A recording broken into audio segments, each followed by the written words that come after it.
settled, begin with the pledge. Join me. I pledge allegiance to the flag of the United States of America and to the republic for which it stands, one nation, under God, indivisible, with liberty and justice for all.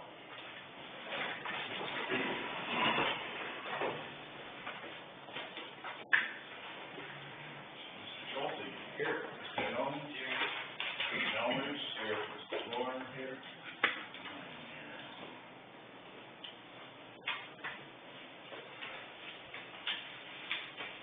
I have an agenda before us for today's meeting. Recommend that we approve it as is and no additions or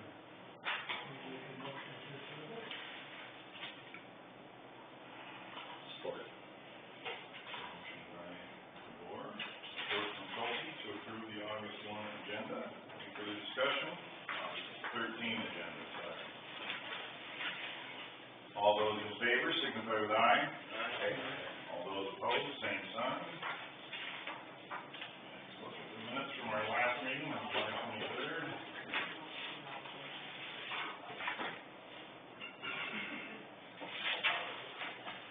Other than Nancy, let's not look at this.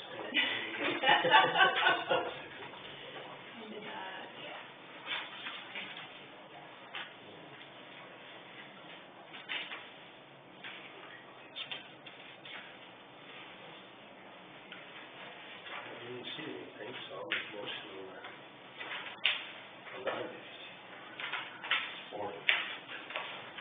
Schulte, support from Elmers. For discussion concerning the minutes from last meeting. Hearing none, all those in favor signify with aye. Aye. All those opposed, same sign. We have for consideration resolution number 2, 1920, amending resolution 44, 1819. I would like it noted that this is, as I read it, the way I would think of amending, but it's actually replacing 44. So DD 8, 22, and 58 remain. DD 4's assessment and DD 43's assessment will be removed. Per recommendation from the drainage engineer.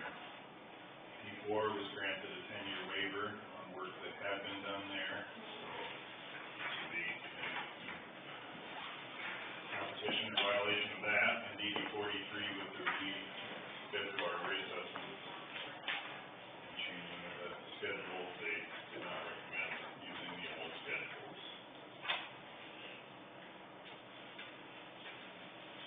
Looking for approval of resolution number 2 to set the assessment. Make a motion to approve resolution number 2.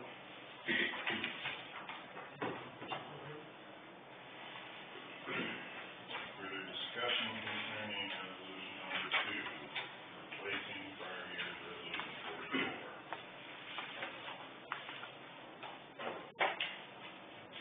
Mr. Jones, how do you vote? Aye. Mr. DeBoer? Aye. Mr. Elmers? Aye. Mr. Schulte? Aye. I will vote aye. Alright, move on to 850 on my phone. Probably not on the phone you're on, or clock behind you though. Bring this to the department head. Assessor? That's not a real estate year, so we just look for projects, menial projects to take care of. We're mostly working on the website, trying to enhance our records, enhance sanitation, things like that. We're going to build a layer of, a couple different layers. We're building some lead plans to the website and also that I guess we'll have to talk about it when the time comes if we want to make that public or not. You know, sometimes it's kind of controversial, but I think it's nice for us to have, look at a map and see where all the dots are. So, yeah, just working on records and trying to make things better. Courtney? So, kind of the front end of things, Debbie's been busy recently. We've had a good number of OWIs in the past month. In terms of my schedule, what that means in my schedule means we've had a lot of arrangements. So we'll have probably a few more cases coming through the pipeline than, I guess, usual in the next few months. Had a busy juvenile court day last week. Let's see what else. Yesterday, we finally got clean sentencing done for a case that had been hanging around for a while. That was the case with the car chase last Thanksgiving that resulted in all manner of busted cars and all sorts of things. So finally got that one wrapped up, and on the civil end of things, we've been kind of just doing the usual, and that's about it for now. Oh, and we also have in 3 weeks the Kurt Kreis sex abuse trial, so that'll be taking up more and more of my time as we approach that. And that'll be quite a bit of work for everyone on the courthouse staff as that approaches. So that's about where we're at. Who's that? His name's Kurt Kreis. Just gonna have a child sex abuse trial, so it's gonna be a busy one for a while.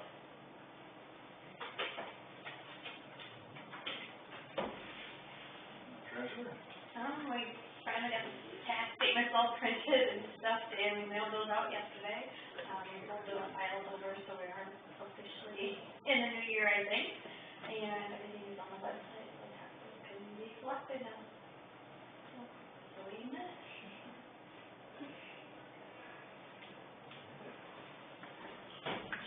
Conservation Director? Busy with park mowing and maintenance, I guess, and then, a couple other things that we had done. We did have a booth at the Osceola County Fair, which took a little time to get everything kind of squared away there.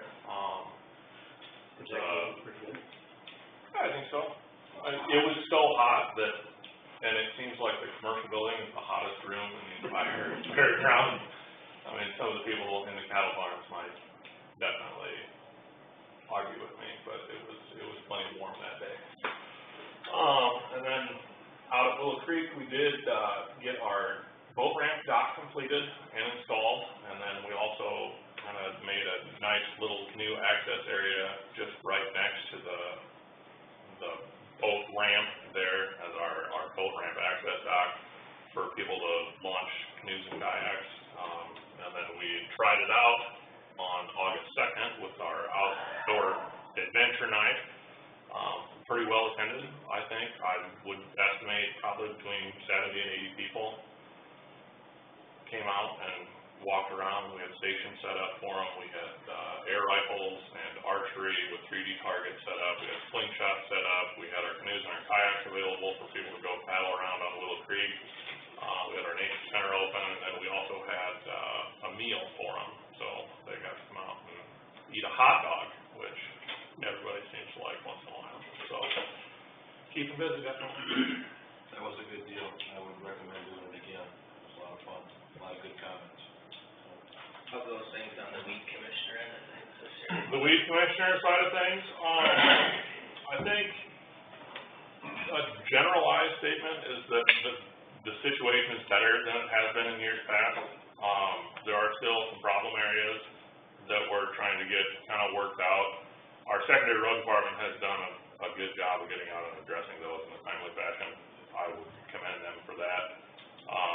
There is some other things kind of going on that people will call and raise a complaint about weeds being in a field, and you go look at it, and they're not noxious weeds, they're just weeds. So there's very little I can do in that particular circumstance. I did have a complaint down in Gilman Township that I went down and looked at, and I wrote the guy a letter reminding him that, let's be a good neighbor and take care of the weeds that are in our field. So, but I guess generalized statement, we're still getting complaints. Like I'm still fielding complaints and taking care of those, but I believe generally that things do look better. So the DOT is kind of a whole other scenario. I don't know if you guys noticed all the thistles that were in Highway 60 and are in Highway 60. I called and had a conversation with their foreman about that for this area, and his hands were kind of tied. They decided to go with a contract spraying for this year, for all the DOT right-of-ways in northwest Iowa, and I think pretty well statewide. And their contract sprayer, who had 574 miles to do, showed up for a day and a half. So, they did not get a lot done. So Lance and I kind of had a conversation about how bad it looked. And then he called me back about an hour later and said, I'm bringing all the mowers in. So they went out there and got it taken care of. So their contract sprayer is supposed to come back this fall. Hopefully he spends more than a day and a half up here.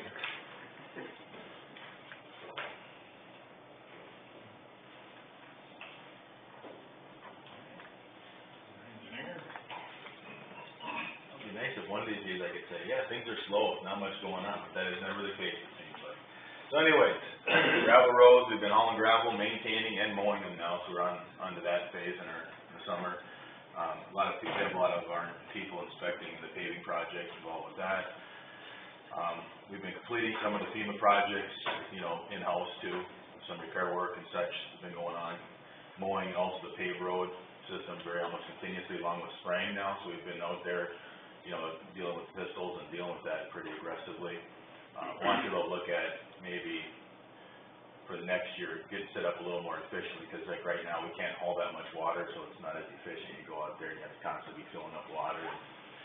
Yeah, shouldering, these new projects and paving projects are involved with some of that, cleaning ditches, installing driveways, a lot of driveways, replacing, culverts, and patching roads, where we've been doing so, tile work.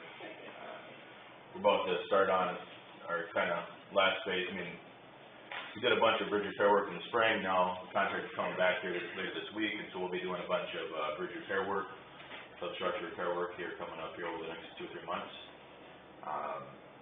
We have crack sealing that we've been doing on the remainder of our paved road system. That's going to be completed here tomorrow probably. And then they'll be coming in, a crew will be coming in to do slurry leveling to level the joints that dump too. That'll be next. And if we have time this year, we might finish chip sealing them, or we'll wait till next spring to do it, depending on how that all works out. At the end of this month, I'm planning on taking some vacation with my family, going out west to Yellowstone, so I'll be gone like a week. And I think that week too is a board meeting too, but if there's anything that come up before that, we can kind of plan ahead, and hopefully I can address them by email too, even before we go, or all that kind of stuff. Tyler Avenue grading project is almost completed now, so the only thing that's left now is seeding. So they went through and they kind of did a minor punch list. They still come back later to finish up things, but the kind of got through the whole grading phase and all that's done. Utilities are installed. The paving project, I'm a little bit concerned because I called them about a week ago, and I was starting to get that sense that they might not show up as quick as I want them to. So I'm a little bit concerned about that, just to give you a heads up here. I'm a little bit concerned that they might not be showing up when they need to be showing up. Goverson Smith.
nation, under God, indivisible, with liberty and justice for all.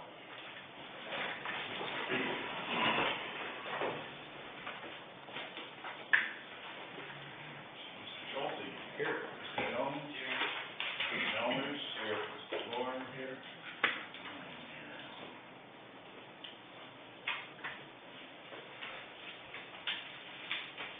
I have an agenda before us for today's meeting. Recommend that we approve it as is and no additions or.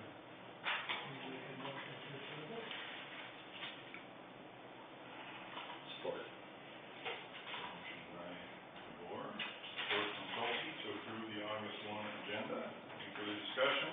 August 13 agenda, sorry. All those in favor signify with aye. Aye. All those opposed, same sign. Next, look at the minutes from our last meeting on July 23rd.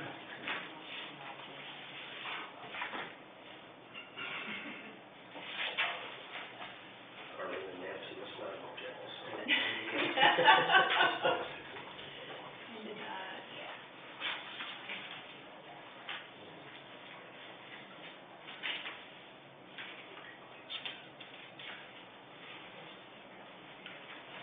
I didn't see anything, so I'll make motion to allow it. Support. Schulte, support from Helmers. Any discussion concerning the minutes from last meeting? Hearing none, all those in favor signify with aye. Aye. All those opposed, same sign.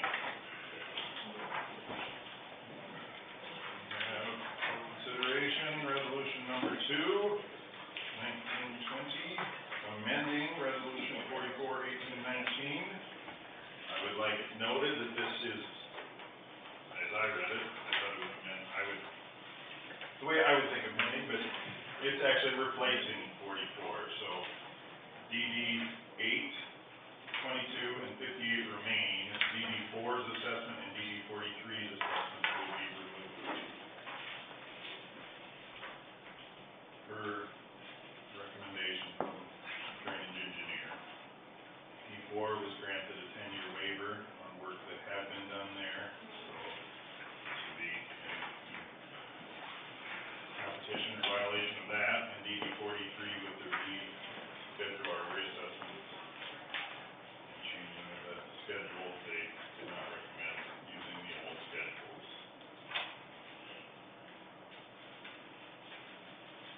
Looking for approval of resolution number 2 to set these as the only assessment. Make a motion to approve resolution number 2.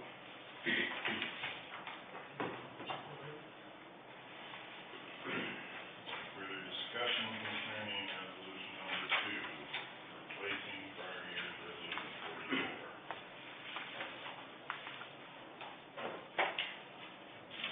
Mr. Jones, how do you vote? Aye. Mr. DeBoer? Aye. Mr. Helmers? Aye. Mr. Schulte? Aye. I will vote aye. All right, we're on to 850 on my phone. Probably not on the phone you want, or clock behind you though. Which brings us to the department heads. Assessor?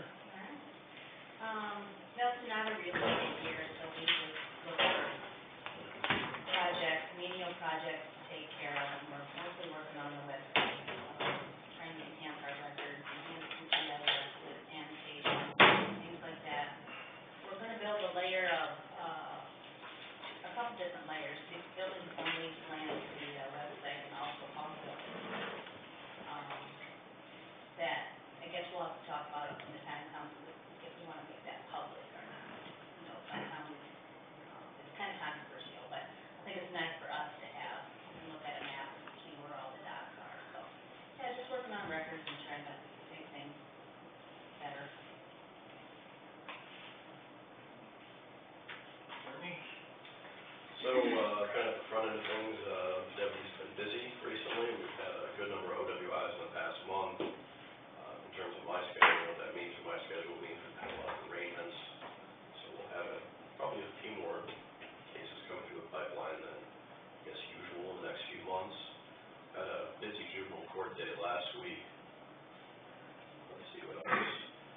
yesterday, we finally got clean sentencing done for, a case that had been hanging around for a while. That was the case with the car chase last Thanksgiving that resulted in all manner of busted cars and all sorts of things. So finally got that one wrapped up, and on the civil end of things, we've been kind of just doing the usual, and, that's about it for now. Oh, and we also have, in 3 weeks, the Kurt Price sex abuse trial, so that'll be taking up more and more of, my time as we approach that, and that'll be quite a bit of work for everyone on the courthouse staff as that approaches, so that's about where we're at. Who's that? His name's Kurt Fry, just, gonna have a child sex abuse trial, so it's gonna be a busy one for a while.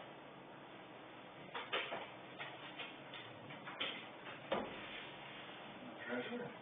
We finally got the tax statements all printed and stuff, and we mailed those out yesterday. We rolled those files over, so we are officially in the new year, I think. And everything is on the website, so taxes can be collected now. So, waiting it.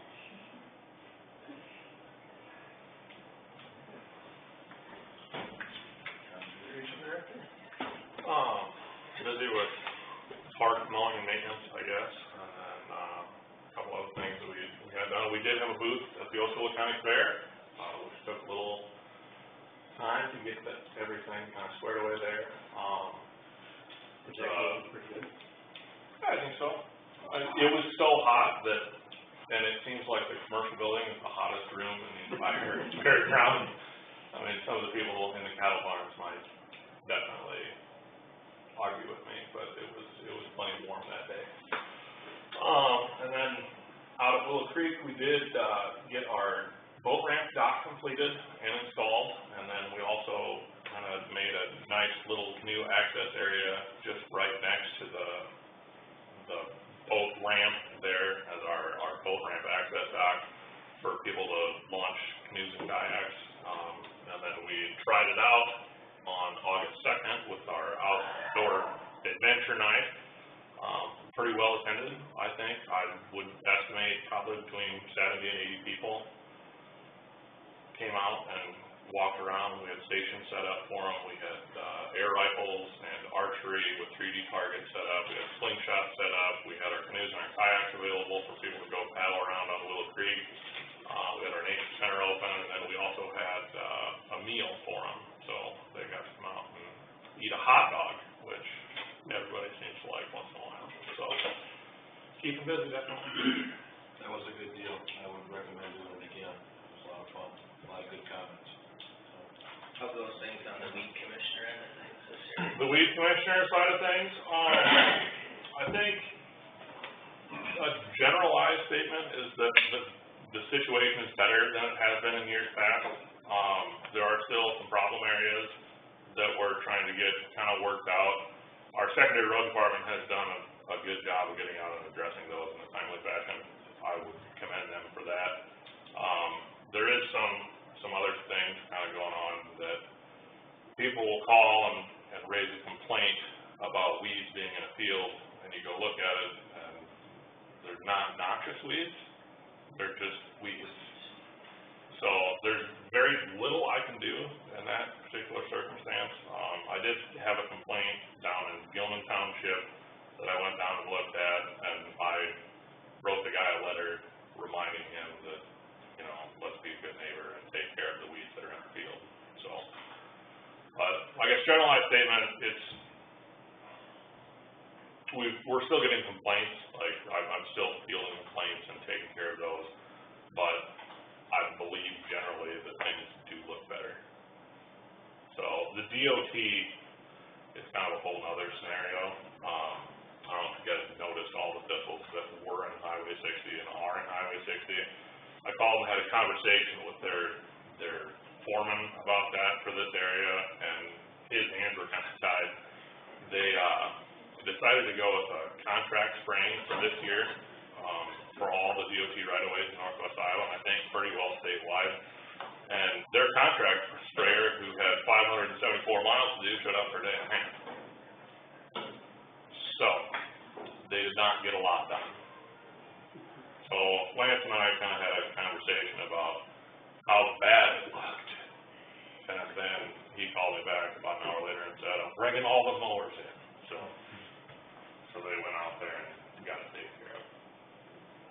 their contract sprayer is supposed to come back this fall.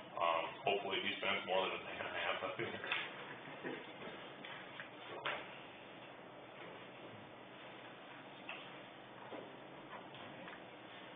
Engineer? It'd be nice if one of these days I could say, yeah, things are slow, not much going on, but that is never the case, it seems like. So anyways, gravel roads, we've been hauling gravel, maintaining and mowing them now, so we're onto that phase in the summer. A lot of people, we have a lot of our people inspecting the paving project involved with that. We've been completing some of the FEMA projects, you know, in-house too, some repair work and such has been going on. Mowing also the paved road system very almost continuously along with spraying now, so we've been out there, you know, dealing with thistles and dealing with that pretty aggressively. Wanted to look at maybe for the next year, get set up a little more efficiently, because like right now, we can't haul that much water, so it's not as efficient. You go out there, you have to constantly be filling up water. Yeah, shouldering, you know, these new projects and paving projects are involved with some of that. Cleaning ditches, installing driveways, a lot of driveways, replacing, you know, culverts and patching roads, where we've been doing so. Tile work. We're about to start on our kind of last phase. I mean, we did a bunch of bridge repair work in the spring. Now the contractor's coming back here later this week, and so we'll be doing a bunch of bridge repair work, substructure repair work here coming up here over the next 2 or 3 months. We have crack sealing that we've been doing on the remainder of our paved road system. That's going to be completed here tomorrow probably. And then they'll be coming in, a crew will be coming in to do slurry leveling to level the joints that dump too. That'll be next. And if we have time this year, we might finish chip sealing them, or we'll wait till next spring to do it, depending on how that all works out.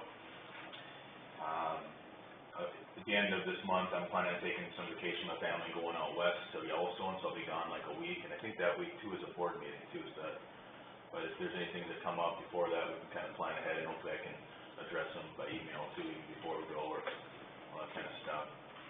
Tyler Avenue grading project is almost completed now, so the only thing left now is seeding. So they went through and they kind of did a minor punch list. I mean, they still come back later to finish up things, but the kind of got through the whole grading phase and all that's done.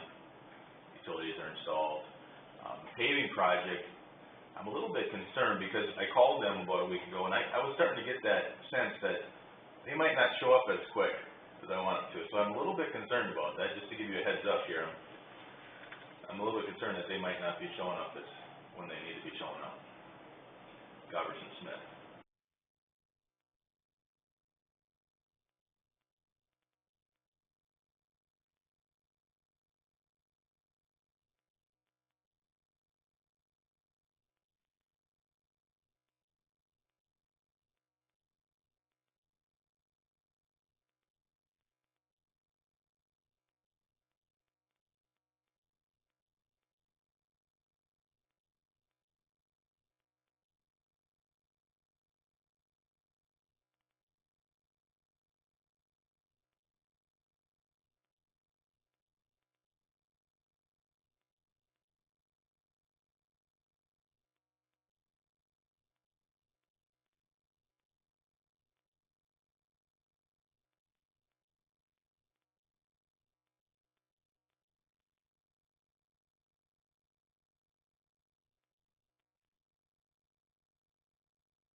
October 1, How much you take? like 250 or 300, I can't remember, I have to look at the contract. So I do have some concerns about that. I know it's been, the last 2 years have kind of affected contractor schedules quite a bit. So I have a little bit of concern about that now. I know they have the capability to come in there and bang it out, that's not the issue, it's just, I wanna see activity, I wanna see aggregate showing up, stockpiling, you know what I mean, things to know that they're actually gonna do this.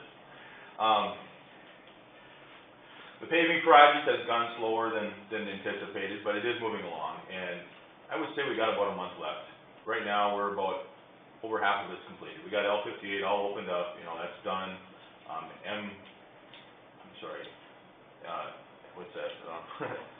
A48 is almost completed, so that road on that south end, those 4 miles are.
Is there a completion date on that? October 1,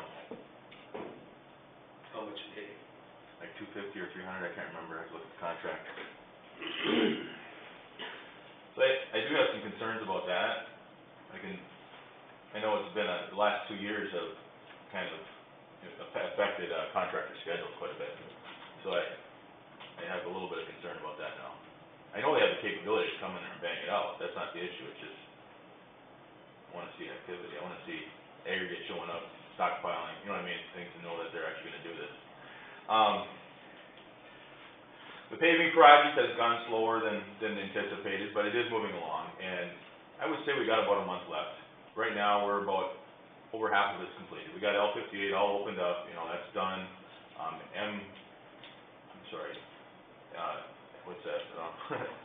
A48 is almost completed, so that road on that south end, those 4 miles are almost done. So really, we're gonna have left M18 at 12 miles, and then A22, which is just short of 4 miles, is left for paving and shouldering. And the other big thing that we're working with right now is the second round with FEMA now, because we have 2 claims with FEMA. And so we're working, we've had meetings with them, and that's ongoing, and hopefully in the end, it does, provide a nice stimulus package for Osceola County. Any other questions? That $250 a day, that's what it is? I think it is, yeah. I know we discussed that a little bit about, putting a little more, muscle into that, or whatever you wanna call it, and we didn't do it, for afraid our bids would be higher, but Correct. is that probably something maybe we should have done? Depends on how valuable, how, I mean, you're right, yes, okay, let me explain that to you. There's 2 things to talk about here. One is the value amount, and it's true. If you put that in there and they have more and more concern about completing it on time, it's gonna affect the bid price, and it could affect it drastically too.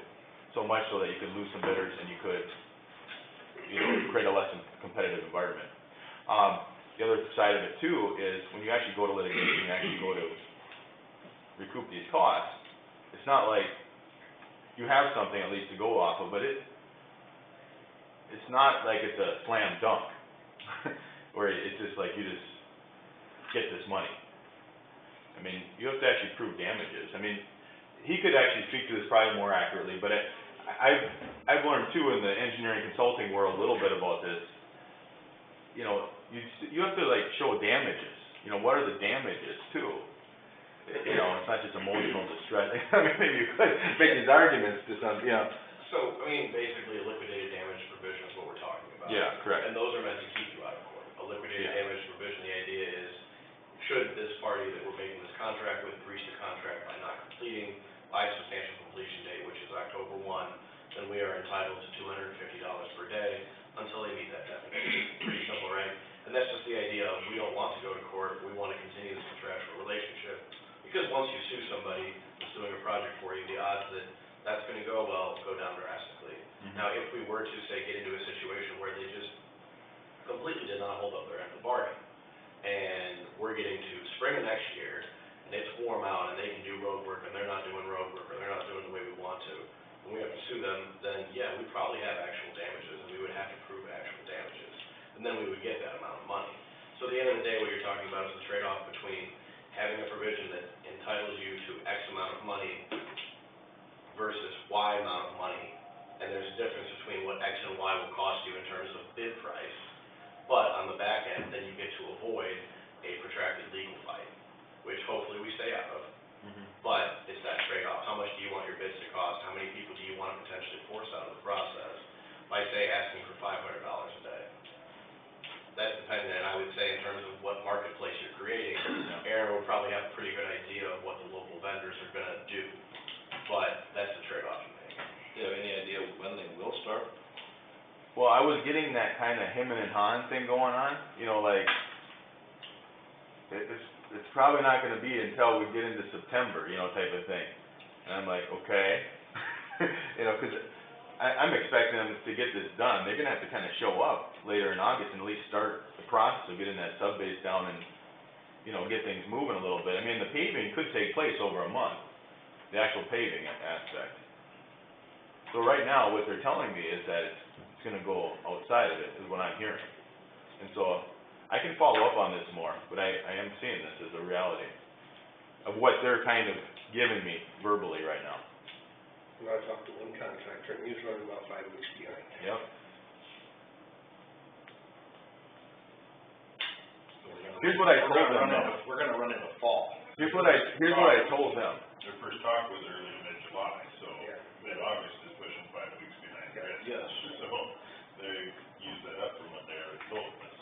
And I used some, you know, strategy. I said, just to let you know, I have a sense, the board is not gonna be very forgiving, you know, on any of this stuff. I told them this, you know, this is important. There's some other things going on too. Dickinson County has a big paving job, and I don't know when they're gonna start. They're way behind too. If they start on their route, which is that 834 connecting into my county, and it's a road that also cuts off, that's where all of our material's coming from for that sub-base material. And if they start congesting that route with a road closure or you know, pilot cars, it's gonna make a big difference too on getting that material hauled in. But I think they're pushed way back, Dickinson County. That is gonna probably go into next year, their project, so.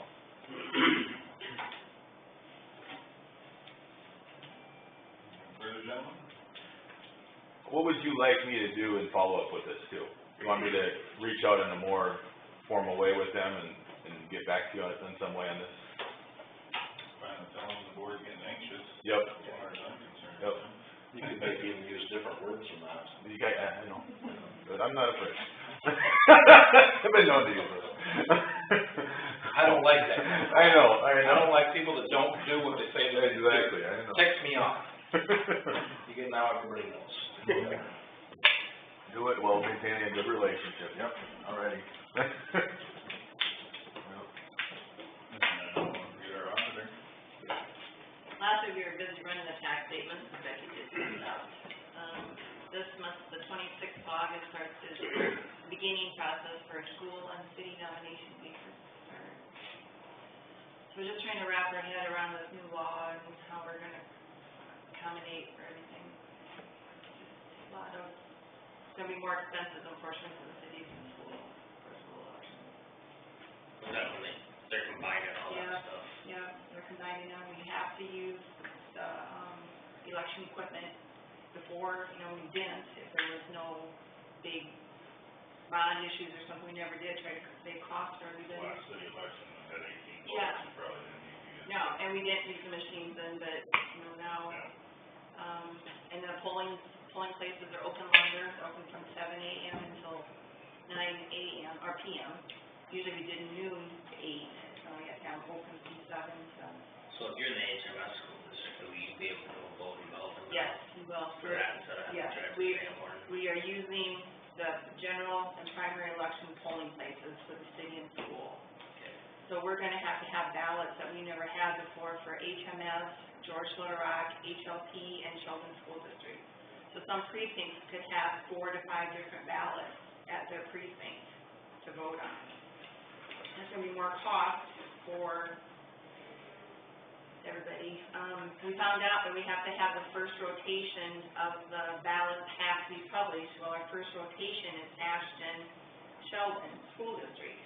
But then, so we wouldn't have to publish the City of Sibley ballot in the Sibley paper, but yet we should. Same way with Ocean Press, you know, we wouldn't have to publish Ocean and Harris and Melvin city ballots, but we should, so they know, So like if you're in the unincorporated area in the city, yeah, and you're voting on school board stuff, are you going to, May City, we're still, even though we don't have any city Yeah. elections in Yeah. Main City? yeah, you're still going to May City. Because before we were going to Hartley. Right, yeah. And we're gonna be sending notices out per household to let everybody know about the different polling changes, so they know Nowhere to go. we're good to go. Hopefully, you know, we're gonna have it in the paper, yeah, we're gonna have it in the paper, we'll have it on our website. We're still gonna have issues, I'm sure, but I don't know what else we can do. You know, we send it out per household, everybody will get it hopefully and understand it. But that's just new law changes that's coming down the pipe, so we're just trying to wrap our head all around that, because before we only had to have Sibley Ocean School District, now we have to have everybody, so. Something new that we have to, it'll be fine, just gotta think through the process. Yeah, I mean, for the voters, it's a good thing, because now they know where to go for every election, they're not confused. So that, I mean, that's a good thing for them. Well, it's nice if you're living in, you know, Melbourne or Yeah. the city, not have to drive to Sanborn. Yeah. Yeah, But the cost shows up in a different place. yeah, yeah, the cities and Versus schools, driving. yeah, and the area schools. Yeah. We'll have to, we'll show the cost of that, unfortunately. You mentioned it, I saw the email, I started looking at doing a budgeting workshop, because Yeah. the law changes, do you remember when that was? I think October 2nd. Second. I was planning on going to that. Of course, it's done inking, unfortunately, but, Helpful, going into next year, but yeah. The Solutions have their budget meeting the next day. Michelle's get there quick. I would give Barb a hard time on that, so I'm just gonna carry it on.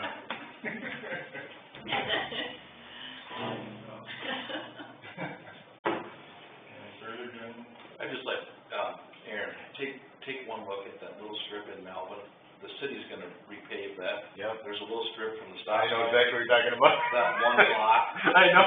it's really tough. I forgot about, I missed that too. I wish I would've done it when I was there. Well, Melvin's gonna have them come in anyway. I know, and I've already been, Take a look at that. I talked to Blacktop about that yesterday. Otherwise, if they leave, you know, we're not coming back in that area for a month. I know we're not. And we got one block of really terrible. Jerry, you read my mind. I just had a conversation with Blacktop Services yesterday about that exact thing. Looks like Jerry, were you the provider of our good news today? Baked and cooked. Actually, my wife did.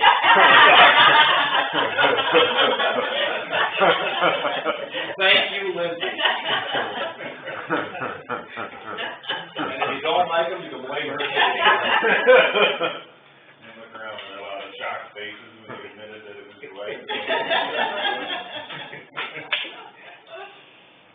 All right, thank you, guys. Someone get a few birds.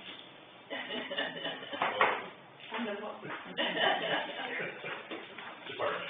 The next one, he wanted to go right away. Well, I just wanted the cover off. What do we get here? It was. Yeah. Oh, well, thank you. End up being safe, Becky, sir.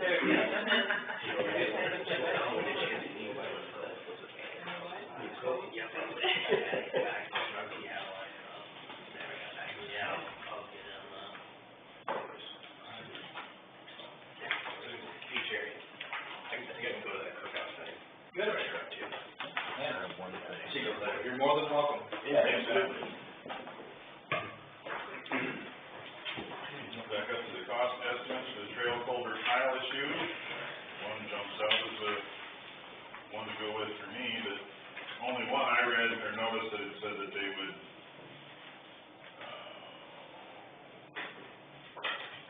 erosion control, like both sides of the pipe and down, that's not it. Talked about reseeding and making sure everything was back to where it was before.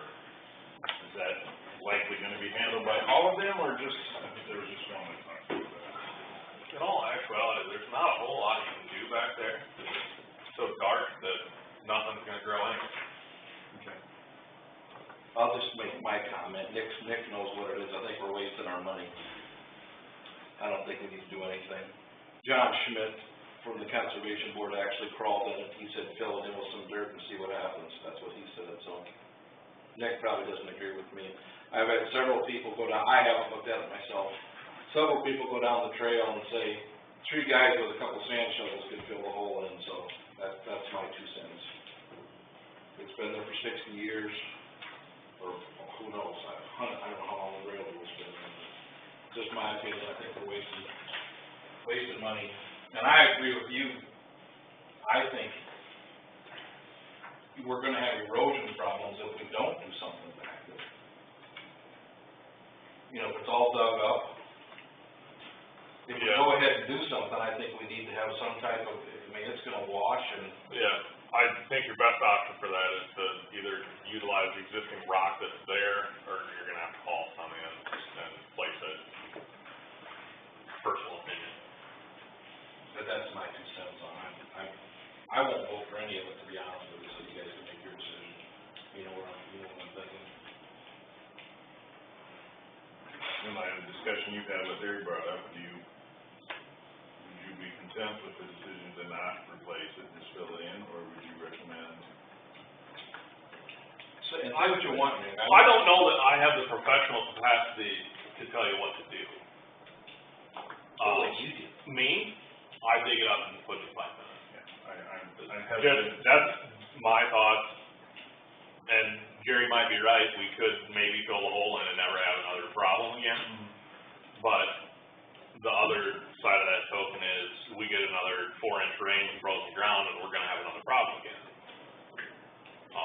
And I guess at that time, you can do the same thing and just keep throwing dirt in the hole.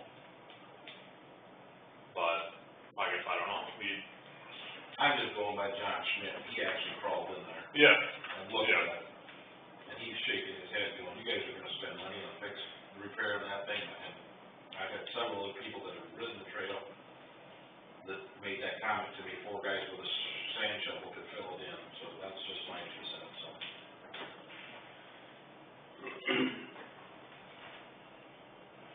But that's, you guys know what I think, so you guys make the decision.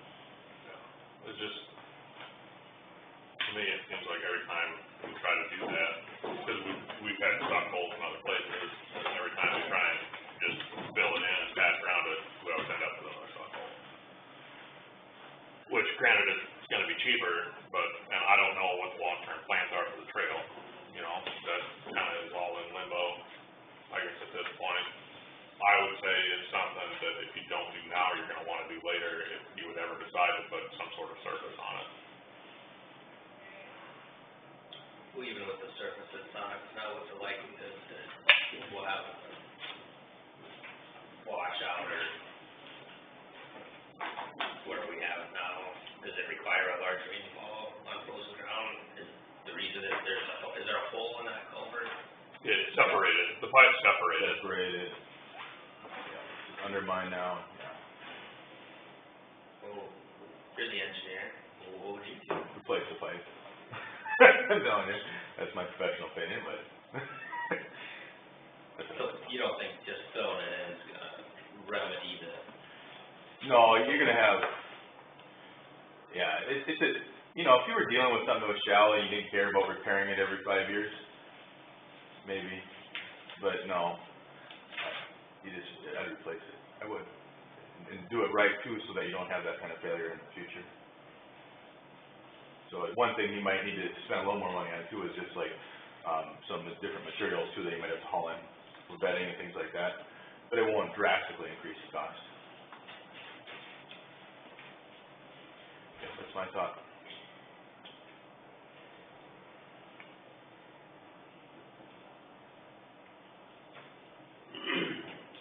And you can do it something maybe cheaper, a little cheaper and save a little money, but I think in the long run, you're actually waste more time and money on that situation.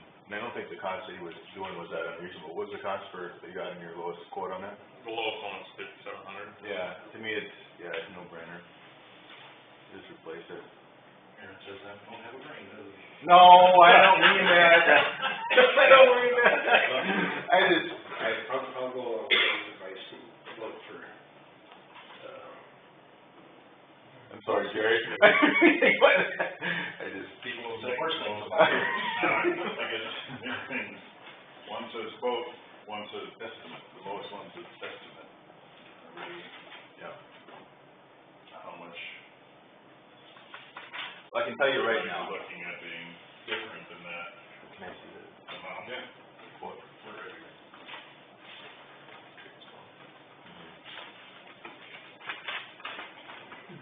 We have a motion, sorry, we have a motion from Schulte to proceed with the estimate, or quote from Clausen Excavating, $5,700 to replace the 60-foot, 30-inch culvert.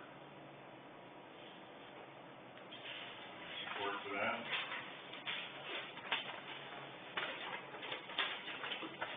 Yeah, the only thing, I'm sorry. Is it okay if I, again, clarify to you, gentlemen? Again, this is Pete Clausen. He's giving you a lump sum bid, basically, to do this work that he's talking about here. There is some potential additional costs with hauling in some material and things like that if we did that on the side. But, and that might add another $1,500 in the end to do it really nice, okay? But, no, I think that's what you should be looking at, what you're getting into right here.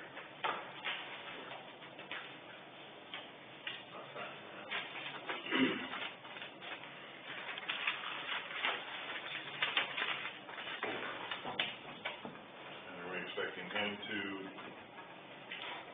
make sure that that's contoured the way it was before, or who will be responsible in making sure that it's not just cut it open, drop a new one in, and... Well, what I would do is, grade, but... on my project, you know, we would give them some design guidelines, and then we would inspect it too with them out there. Nick's a pretty intelligent person here. He even has a little bit of a background in my area, so, I mean, I could give him some guidance on what to look for and what to maybe, I've already done that, so. If that'd be the way you want me to proceed, or if you want me involved a little more too, I'd be happy. Yep. When they get to it, you can call me too. I can be out there a little bit. Just understand that there's some probably trucking and materials that might come into it to help make it so it's more permanent, so we don't have this kind of failure in 15, 20 years. That'd be the reason behind it. That understood and part of the... Yeah. I mean, with motion, okay, with a motion by Schulte, support from Jones, proceed with that estimate quote provided by Clausen Excavating. Any further discussion? Hearing none, then I'll ask those in favor, signify with aye. Aye. Those opposed, same sign. Aye. What size is that tile and what was the estimate cost again? The estimate cost is $5,700 for 60-foot, 30-inch culvert. 30-inch culvert? Yep.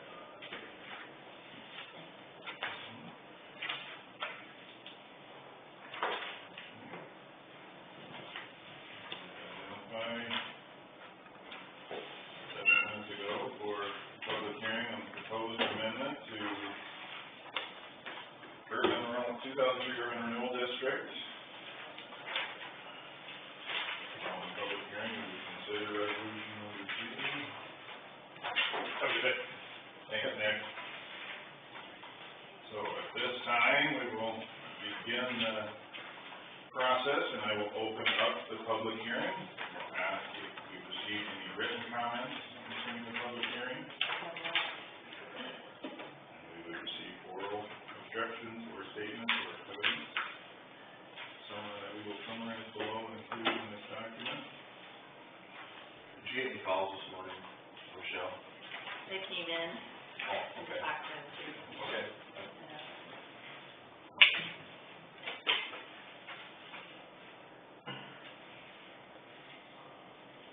Anyone else share my opinion that we are not likely to receive comments from the public if we keep the public hearing open further?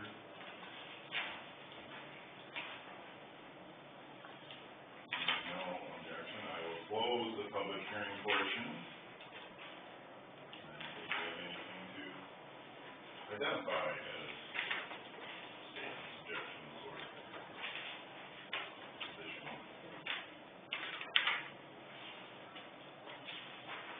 We would next consider approval of resolution number 3. If we were to do such, only Sibley and Ocheaton have provided or approved and signed the joint agreement that is referenced.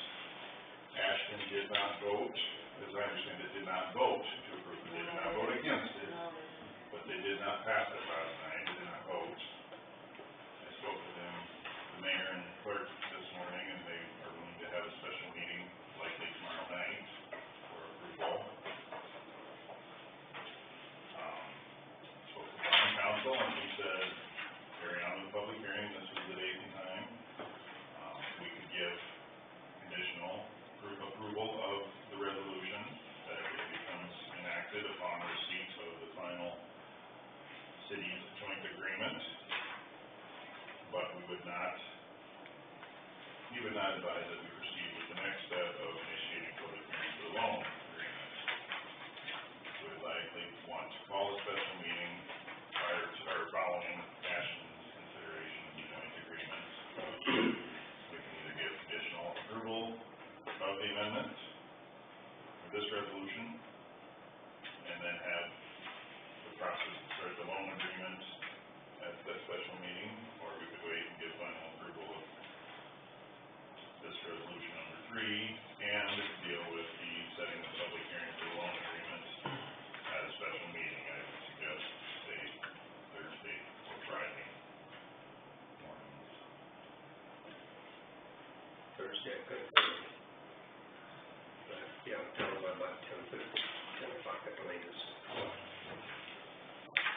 Dependent upon Ashton actually having a meeting tomorrow night, that would likely work. The interest in having it yet this week is so that the public hearing notice can get to the paper and be published along the same time format that it would have been, been dealt with today.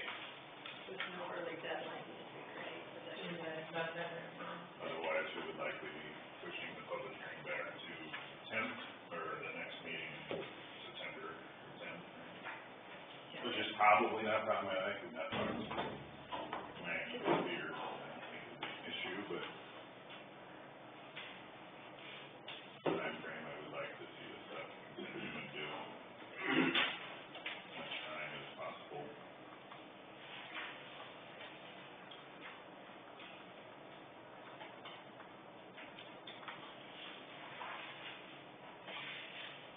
The resolution we're approving has the whereas on the top of the second page 4 is the cities have executed and delivered joint agreements consenting to the county's proposed urban renewal activity on the property.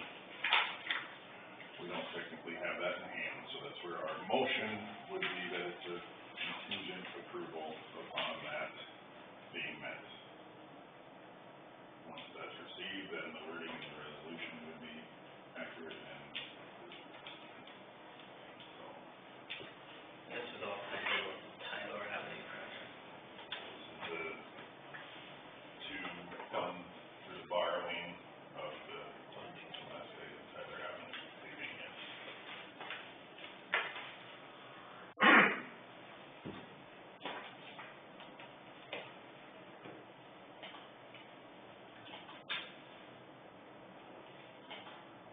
And people see the, I'm trying to be clear throughout, they see the ethanol mentioned and they think it's only the ethanol plant thing, but that is the entire urban renewal area that contains the ethanol plant. Groundage, North 40, CFE fertilizer plant. It's much larger. And the ethanol plant, portion of their taxes that are being contributed went from what could be captured at about 250,000, it's only capturing about 80,000 of that, like we did this year to pay off the current loan, so. Yeah, we invited the cities to, and the school districts to the consultation meeting we were required to have, and nobody came. I received no call prior to the meeting, so it's frustrating and unfortunate that they were not understanding or prepared, but it's where it needs to be. I apologize for not being, I was trying to explain it to him. But that was it, so this morning, wasn't it? Yeah, that was, I was Good afternoon. in the traffic meeting, yeah. I didn't go until 7 o'clock last night, and probably sick them on Rochelle. It just happened to be in there and he explained it, so.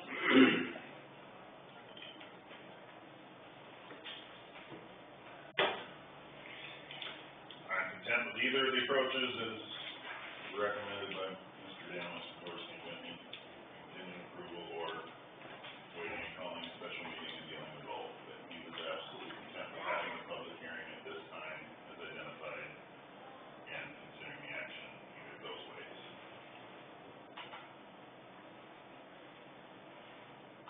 Right, Rochelle, that's. Yeah, perfect. We still have to have a special meeting to approve, right? Yeah, but if you continue Yes, to now. approve now, we would wait on the next step of the loan agreement. So we gotta have a meeting anyway. I asked about contingent approval of approving the public hearing, and his words were, I think 9 out of 10 judges would absolutely see that, but there's an opening for one, then it might sway others, right? So he said, the savings route and the way he would advise is just to wait on the loan agreement portion. That was not concerning this resolution, Right. he was content with the resolution, but.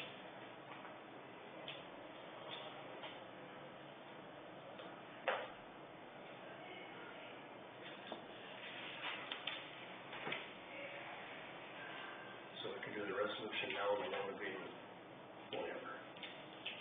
Well, I would, Yeah.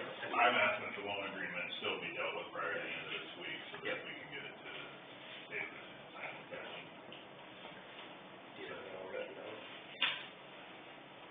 I'll make that motion. That would need to have a contingency language for The rental agreement. contingently approved upon receipt of the final city's joint agreement. Okay? Schulte makes the motion, contingent motion.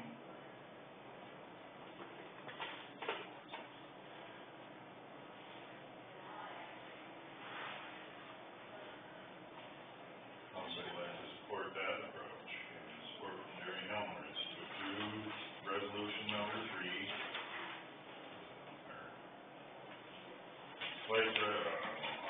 You'll come up with wonderful wording. Well, it says that Mr. Schulte moves the adoption of resolution, entitled that resolution, contingent upon receipt of the passions joint agreement, approved joint agreement, submitted by Supervisor Helmers. Now we'll leave that for your consideration, the chairperson puts a question, any call, so everyone. That's just what she said. Understanding of that and content, any further discussion or questions? Hearing none, and with that contingent motion, we'll ask Mr. Schulte how you vote. Aye. Mr. Helmers? Aye. Mr. DeBoer? Aye. Mr. Jones? Same. And I vote aye. And that moves us to the next one that was to be considered this morning, but upon the advice of Mr. Danos, we will have a special meeting to address that one. Would you be content with Friday morning, Terry, or would you, if you're not available, if we know that they've had the meeting on Wednesday night? Just let me know, I And can their probably make it. approval, most likely be the only agenda item. Either date earlier the better. Well, if we wanna set it for Thursday, I fully anticipate they'll meet, I intend to join them and explain what I've explained here. But if you wanna know that action was done before we set it, then we won't wait till Friday, probably. Friday morning sorry. Either one is making a difference, or how early are you talking? I don't know, Jill's getting married Saturday, next Friday's kind of full. 8:15 on Friday, or? Or 8:30 is fine, right? 45.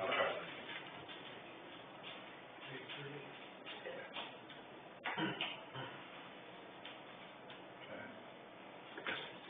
We plan on 8:30 Friday, and we will get that word out to you. Fully. So are they for sure gonna call a special meeting, or should I call Nancy to make sure that they call a special meeting? Yeah, if they don't meet, then write it down, I don't know. I told them that the other option is that we're gonna have to pay for the funding we need somehow, and so likely we debt service across, the entire county, so. But, I think that would require a vote, wouldn't it? Is that any, or is there a level at which it requires a vote? That's not required. Which would lengthen the process, and December 1st would no longer come.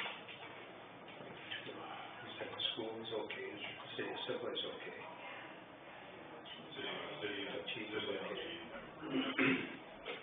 Neither of the schools attended the consultation meeting. So it's a majority.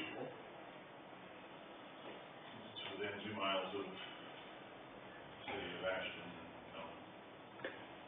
I suppose technically we could remove, get on the plan, anything within 2 miles of the city of Ashton from the plan and proceed, probably.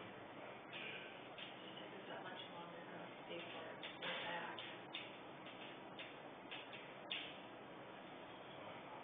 I just think they wanted an explanation. Yeah, I know. But I don't think it'll be a problem, you know. No.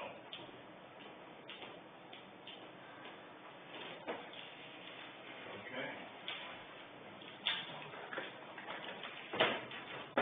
Okay, go back up to approve salary increases. No, I didn't do that, I put it under now.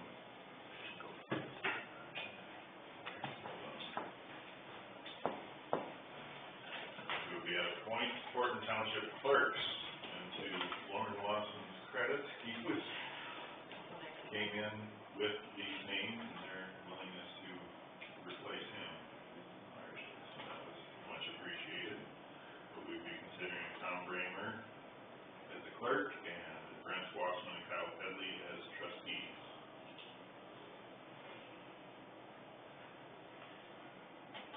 Yeah, I like that motion.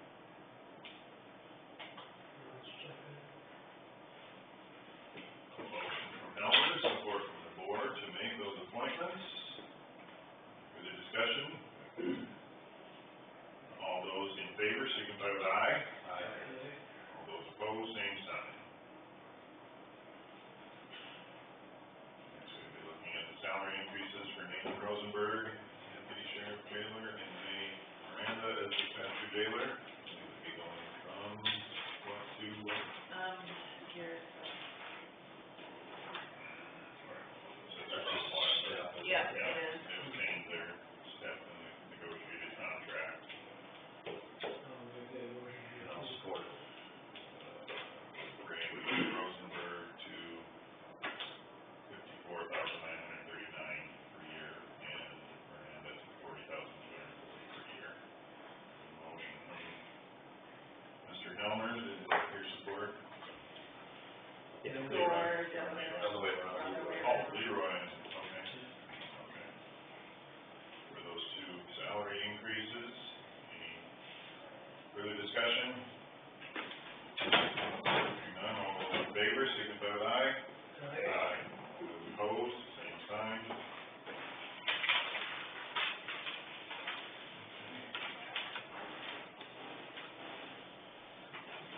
Currently, Mr. Jones is the appointee to Northwest Iowa Regional Housing Authority. Consider that action or wait? Is some states. Is that just paperwork, or what is this? yeah, it is. And then we have to have for how many years he's appointed for. 20.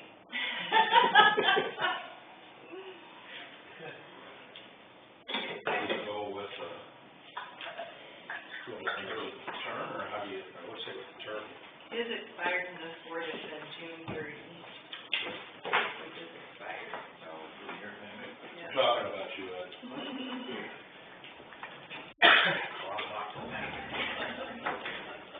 I'll make a motion to, for Ed, and for the length of his term.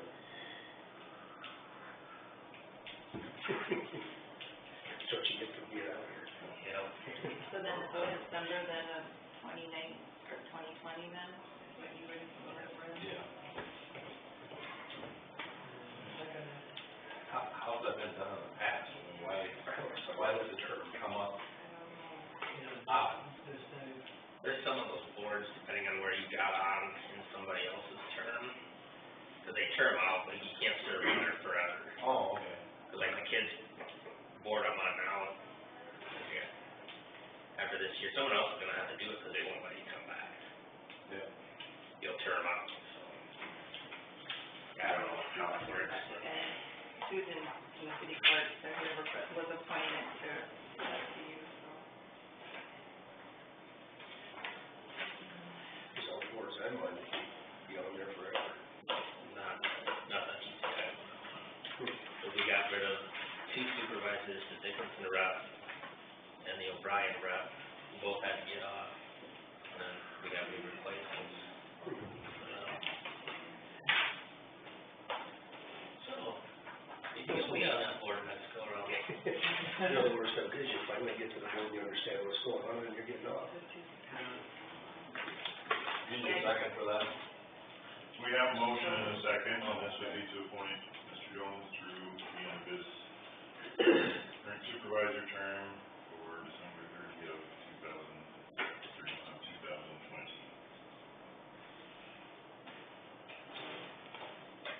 Further discussion? All those in favor of that appointment, signify with aye. Aye. All those opposed, same sign. You said term out, just 4 months. No, that's weird, like I set up, like, if I came into the middle of somebody else's term, I would still count it as their term. I might only get on there for 2 years, finishing off somebody else's 5-year term, and you're done. 5 years. Okay, sounds good, I think that's what it is on that, you have to be off the board for a year, and then you can come back on. It's pretty common. Okay, we can add that to the, That's what that first edition is, I think it's all I did. and then a notary sign, notary signature.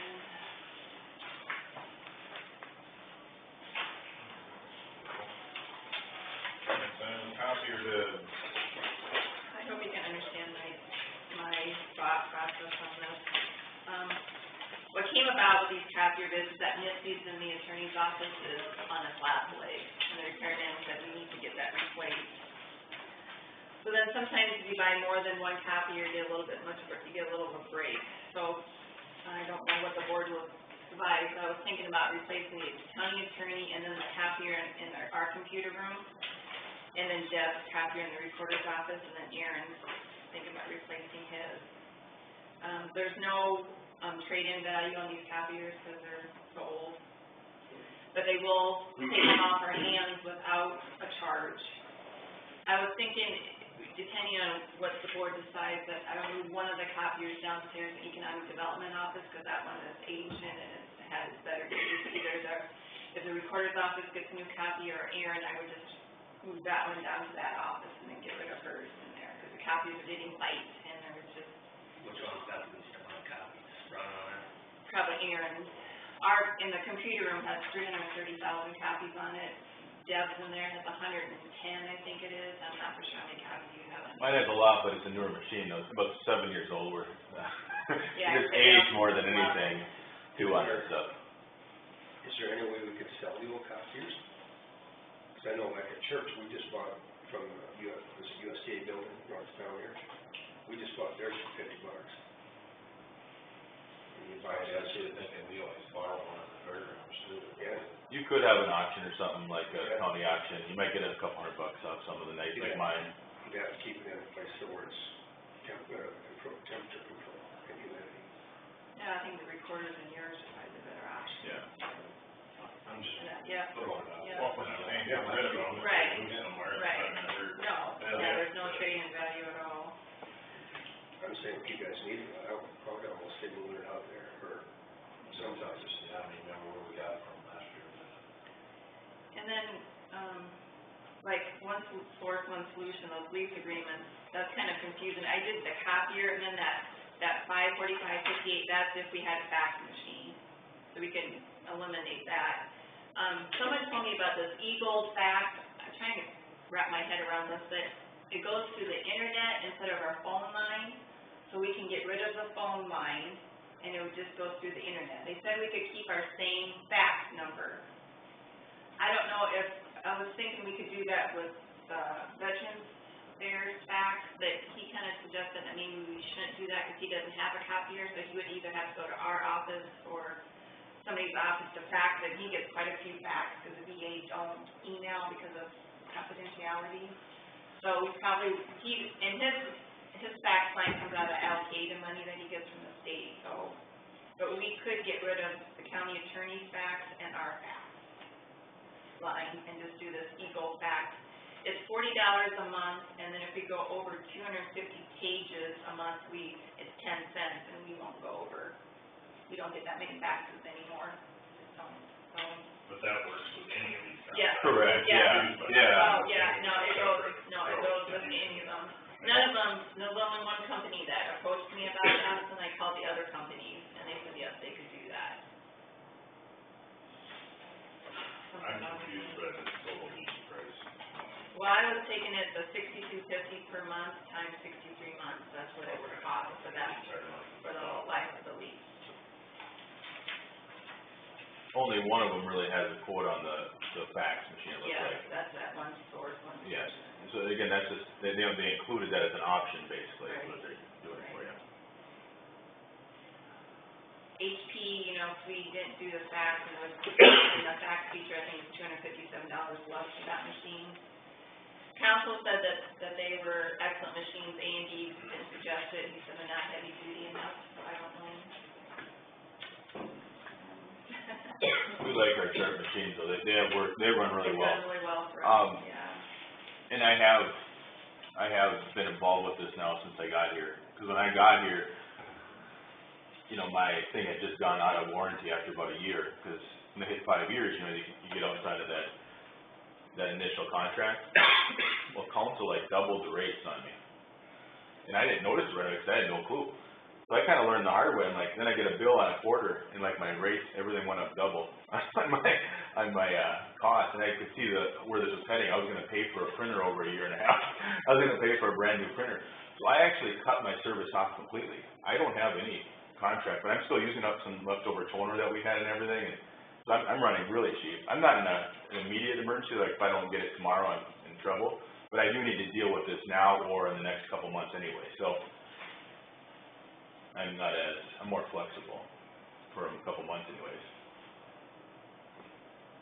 So I've been running over a year and a half without having to pay any of those fees. I've just been handling it. If I have a problem, I'll call and get the technician to repair it if I needed to, and I haven't really had that problem. Actually, OneSource's been very helpful because the guy there, he's very knowledgeable, and he's actually helped me troubleshoot things on those sharp machines. So I just dealt with it for free, basically. So the lease still has the per copy cost? Yeah, that's a go up to a certain amount. For the purchase, do you have the per copy cost, or you would just be responsible No, you still have the for per copy. toner and stuff? No, you still have that. No, toner and everything is included in that. With the lease? With both options. Both options. Oh, okay. Yeah, for 5 years. The copy fee covers the toner, Yep. even if you own the machine? Yep. Okay. One thing nice is, if we all have the same machines, if one runs out of toner, and then the other one should have it, that we can help each other out. So what kind do you have now? Sharp. Sure. This MX-26? It's a different brand, but yeah, it's Model. a model. I should Different say. model. But yeah. They all quoted me the same thing. They told me one exactly what we have now. They all gave us, or quoted the same Sharp machine, so Meaning Some models capability. don't have it. everybody has Sharp up here. So are you looking at the one source, one solution at the council? I'm looking at one source, one solution, just because they're the same price as the second sheet, that Access, the they're the same, the computers are the copies are the same, basically about the same price if you buy 4. One thing about One Source, One Solution, we don't pay a maintenance fee, we just pay per copy. Yep.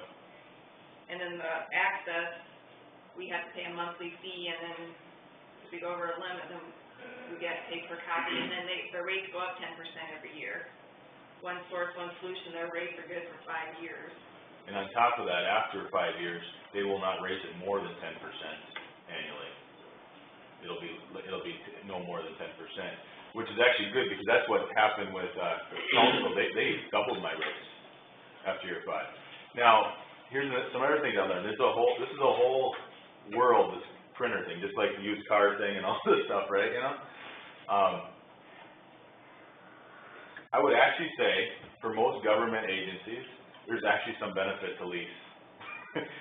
It has more to do with managing the process. Theoretically, I don't care either way. I can actually save some money by owning it, if I manage it well. But, because after about 5 years, your printer's not worth much at all anyways. And you're not gonna have, so if you go into a lease, what's gonna happen is after about 3 or 4 years, they're gonna just upgrade you to the newer model, and then everything's gonna stay the same. So you're gonna have kind of just a consistent budget. It's not gonna really change over time. The downside with that, though, is you're gonna have to think through if you wanted to go through and create another round of competition and go out and solicit bids. So then you're gonna wanna wait until that year 4.5, 5, where you're actually getting close to that lease end period. But how long do you guys usually keep a copier? Ours are 11 years old. And I'll be quite honest. Would not be a good deal, would it? Yeah, here's the thing though, here's what you don't understand though, is like over the last, probably 7 years, the fees have gone up probably notably on. Yeah, we haven't noticed that much, but. Yep. We have a maintenance agreement currently, whereas. They charge a lot more on an old Yeah, copier. I mean, it's included kind of with this One Source, our toner and maintenance and everything's included in this per copy charge and Correct, everything. we're not tied to a monthly maintenance agreement. we're not. So it's just potential change in the copy fee. Right. But you said those aren't, they say they won't go up more than 10%. Yeah. So we get to year 5. I've gotten a much better feel for, I think that this, well, number one office is the best bid here, number one, so it doesn't really matter, but I can tell you just structurally in that organization, dealing with them, I have more trust in them too, on like their commitments, I really do, because I've dealt with them now for 2 years, just on dealing with my stuff, and I haven't had to pay anything, but. How many copies do you run a year? It depends, you know, Well, if you've got 300, so. so about 110 or a little, 100,000. You know, budget time, we run more than normal. But, you know, How old are the copiers in each office? 11 years. They're all the same? Mine's over 7. Yeah, I think yours are 9. I think the recorders and the computers I think it's are over 11. 7. I don't know about the attorney's office.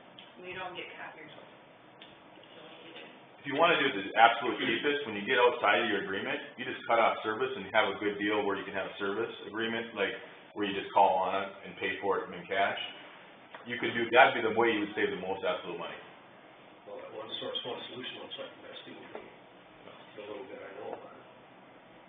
But if you're not good at managing that whole process very efficiently, there is actually some side benefits to a lease, I'll be honest, because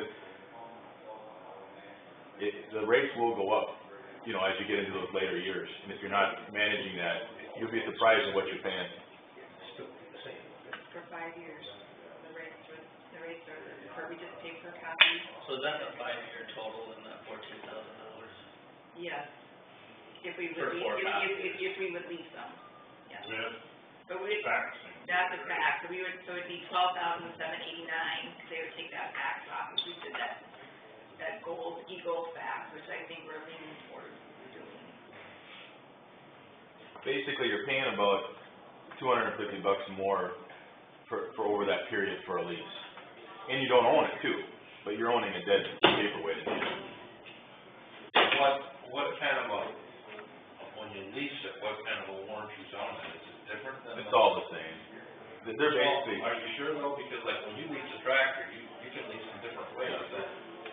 sometimes the warranty's included in the lease, and sometimes you have to pay extra. Do you know? I don't. If No. that is included in the warranty?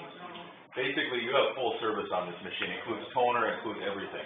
So either route you go, it's all covered for 5 years, yeah. Everything's covered. Everybody told me that it's just a month-to-month lease after the 5 years, we do month-to-month, but this Access told me that's for 60 months to lease it, and then we have to buy the copier if we don't lease a new one for fair market value. Everybody else told me it's just a month-to-month. Yeah, it is. Yeah. But after year 3 and 4, about year 3 or 3.5, 4, they're gonna get you in a new copier and update the lease and extend the lease, and then it's gonna stay the same.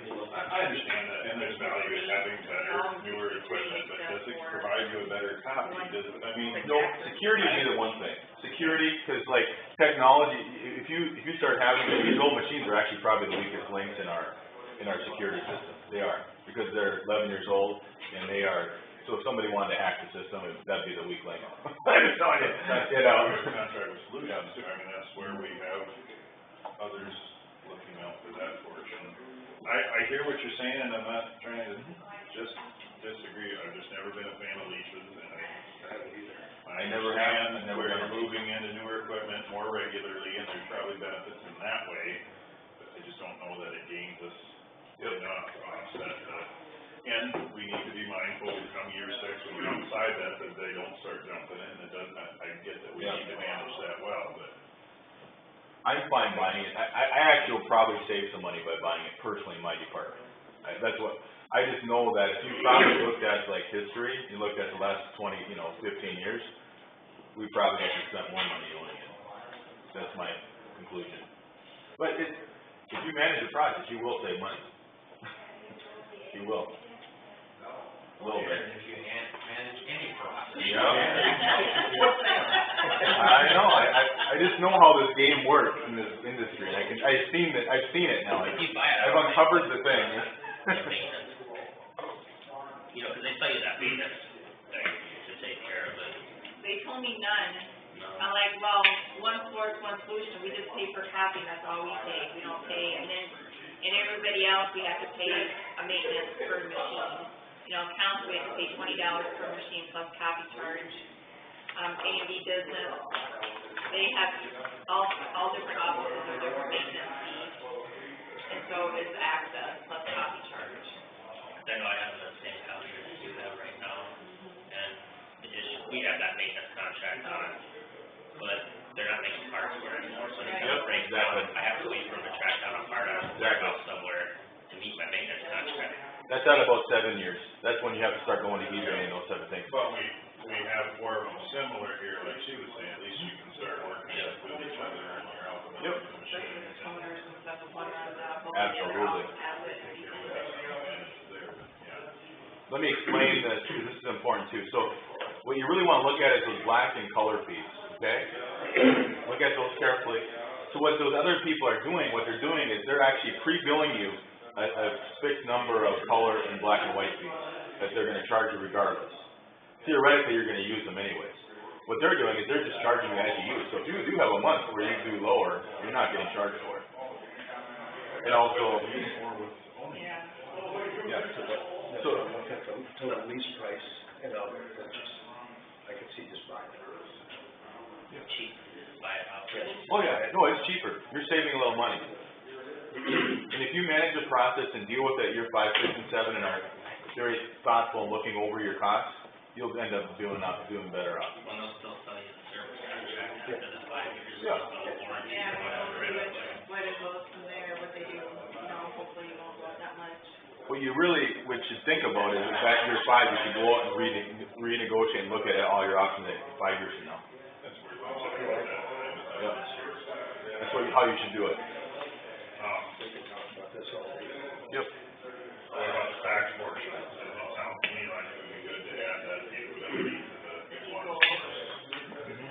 Yeah, I have it on my old contract office right now, and it's very handy. That fax or Yep, Eagle. the fax.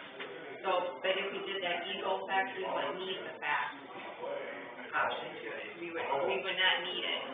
Okay. It just goes through the, Service that would work with just a copy without Yeah, needing the fax yeah. add-on. it would go through the internet and we would get rid of the phone line.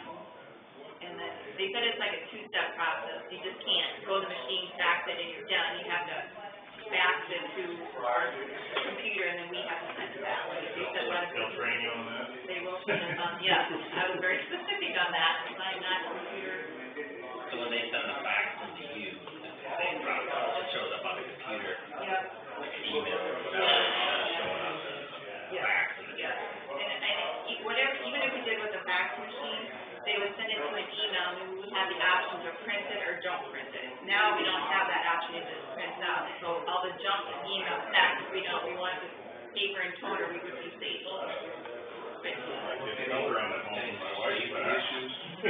They said no, they said it's all secure. Like I said, Craig probably wouldn't go this route because he don't have a copy in his office, so he would probably stick where he was at, but Missy didn't have a problem with it. She probably gets more faxes than we do. We get more junk on solicitations than we do, you know. Can they add the fax on later? They could, yeah. I can't figure this going without the fax add-on and trying to redress it. Is it more difficult for a dumb guy like me? You know, to do it that way? He said it made it sound real easy. No. So, I mean, if we can learn it, you can. Go ahead, you can learn it. No, Jerry, I'm so sorry, I didn't know I was falling into this whole, I didn't know this was all going on when I said that too, I'm so Dumb guy sorry. like me is gonna ask them to help me with it either way. Because I'm the dummy. I never knew what was going on there. Whatever you guys think on that, 'cause Tell you what, I'd go with one source, one solution, and buy it. That's fine with that, perfectly fine with that. no fax. No, we'll have to fax later if we think we want it. Well, I don't even need a fax, so there's a place we don't need a fax, it's just, Well, the only ones that need a fax would be the computer room and the our recorder's office doesn't have a fax now. even like those costs aren't accurate because we're not all getting faxes. You know what I mean? Even if we had fax, we wouldn't be getting them all. Attorney's office did like the one source chart. Yeah. Yeah. No, there was not, and she had no problem. No, the one source is the best choice. Either way, whatever you get. Motion from Schulte, support by Jones, to proceed with the one source, one solution purchase option for copiers, minus the faxes. Any further discussion? I think we're all fed up with it. All those in favor, signify with aye. All those opposed, same sign. So then what do you want us to try to put bids out for the two best copiers or one best copier? Because one's going to go down to the economic development office. Well, let's see, if they're, Ask them what, if they can use it, departments? before we just give it What away. about like Nick? Yeah, just let them, you know, We'll get it figured out. Yeah. We'll get it figured out. We'll go through and think it through a bit. Figure it out. Does Nick have one out there? he does. We'll see how, Well, maybe it's junk. Also, I can go and kind of maybe, start talking a little bit with one source, maybe negotiate some other benefits. On top of it. I might get a couple of things thrown in. For free.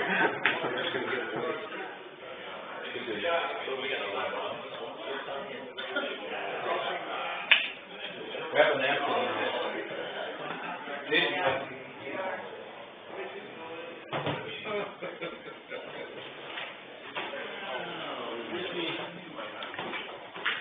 You bet, yeah. Guys can have it if you want. Howdy. Morning. Good morning. Do you have Gary's number? No, I got his daughter's number. I got it.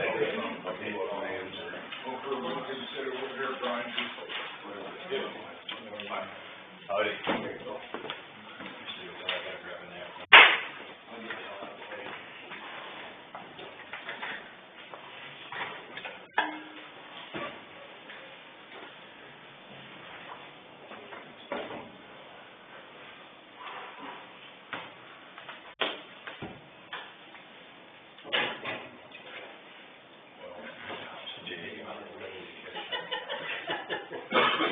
baked this morning, Jerry? I did. You're more than welcome to have them. My wife made it.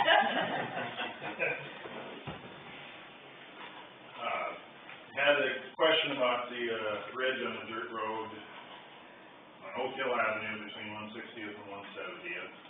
And, I asked the engineer to provide his intentions or to inform the individual that had asked me about it, to share his plans. He's also provided us with an email with what he shared, what his suggestions are, what he advises, the route in which he advises to proceed. After that, if we had citizens that wanted to address us, then they're more than welcome to approach the board, but I wanted it to first go through the engineer's office and their recommendation. We have had that request, Mr. Poppin made the request to address the issue following, our engineer's conversation. So would you like to share that, or? Okay, yes, I'd like to share about that. We have this minimum maintenance road, and you gave the description. Last year in the floods, it washed out in front of the bridge. The bridge is nothing's done with the bridge. The bridge is okay, but we cannot drive over it because of the hole in front of the bridge. So we also have a dirt road there. I brought all these people that are with us are either landowners or else they're tenants that farm the land and they need the dirt road. So we would like to keep that dirt road in. We're happy the way it's been. We have no complaints about that. If it could be maintained a couple times a year, we'd be happy about that. There's one bad spot where it washed out. Basically, that came about because someone got stuck there, and through the years, it just got worse. And we've never taken care of it, but our maintenance man has done a good job on it. Most of it drains pretty well. He's done a little work on there. And we'd like to keep the road in good shape, and we'd like to see that the bridge would be also fixed. Several years ago, they redid the bridge. I talked to the people that did it, and they said this bridge will last for a long, long time. It's really a good bridge. The county has a weight limit on it, which is 34 tons, which is 68,000 pounds. That's about 2/3 of a load of semi. So we can go over the bridge with a load of corn that's 2/3 full. The weight limit wouldn't allow the full semi. The bridge would be nice to have it there. I think the bridge is, like I said, is in good enough shape that it'll last quite a few more years. I don't think you have to get anybody in to fix the problem. I think the county can use their own equipment, and it could quite easily be fixed. They might have to, the water went away, kind of made a new channel, and that would cause a problem in the bridge. So, I've got all these guys here, and they would like it too. When it rains, it's not a problem, because we're not going to be looking at it. So there are a few rough spots. Other people, I think it's a well-used dirt road. There's other people that use the road. A lot of people in town bring their dogs out there and they let the dogs run and they drive down the road on a dirt road. It works pretty nice for that. We have bicyclists on it. So I think it's necessary that we keep it in a satisfactory condition. So if anybody else would like to say something, I'd be happy to.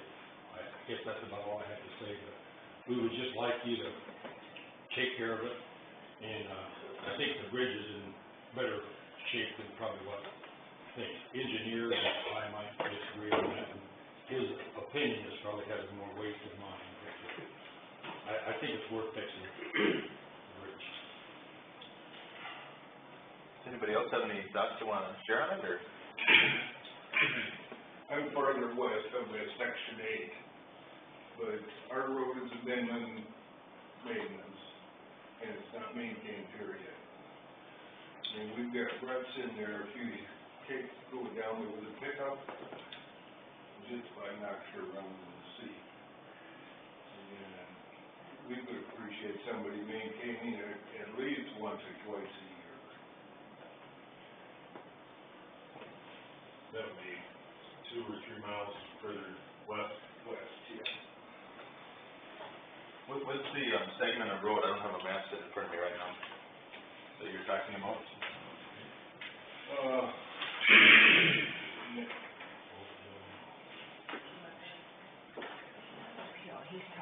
Yeah. Section 8. It's between 160 and 670. So the same, It's not more. Nest Avenue. Nest, Oh, okay. Nest. Nest, 2 miles, okay. That'd be one of these here, you're talking about. What would it take? Look behind, look behind the list. They used to maintain their roads great. Once or twice a month. Then we got down to about once a year, and now we're down to nothing. No. We're talking now about Nest or? Nest. He's talking about. Yeah, he's talking about Nest, yeah, okay. I'm on Oak Hill. Yeah. I didn't research that at all yet, so I can look into that right away, you know, now that I know there's a problem there at Nest. Okay, that sounds good. Yep. I'm guessing there must not be a bridge there, though, that's. No, That's there's all no bridge on yeah. that road. Yeah, okay. Yeah. I haven't necessarily been down that road, so. What would it take to fix that Oak Hill? Well, I looked at the bridge inspection reports over the last 2 cycles, it has deteriorated further. What's really going on is we've had 2 FEMA declared disasters. So I'm actually, and kind of intentionally, leaving that as an open as a possibility to get some FEMA funding, okay? And that's part of the reason why it is partly closed. Because FEMA is gonna come out and inspect it, we might get some financial aid from it. And it looks better this way. You might say, But when it's. if you did temporary repair work, the thing about it is, the superstructure's in okay shape. And so I don't know when he was saying about like, it'll last forever, nothing does last. Well, I'm sorry, it'll last many, many years, you know. The superstructure's in decent shape. And it must have been some repair work done on it. They must have put on maybe a new deck and some railing or something. And they put some new Yeah. pilings in too. Yeah, I see a couple on on the thing, but the thing is, they never did a complete substructure repair work on it. And so, there's actually a whole bunch of piers that are all gonna start going over the next 5 years, because they're rotting, all the piling are 60 years old. And so, it's not gonna be long, and that bridge is gonna be severely posted, and then eventually closed, if the piling work isn't done.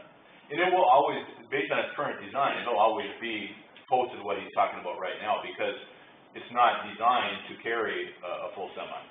The bridge, the way the stringers are, the size of those stringers and the design of the bridge, it's not designed to. You'd have to completely redo all that, which is basically a new bridge, to get rid of the load limits that are on it even right now.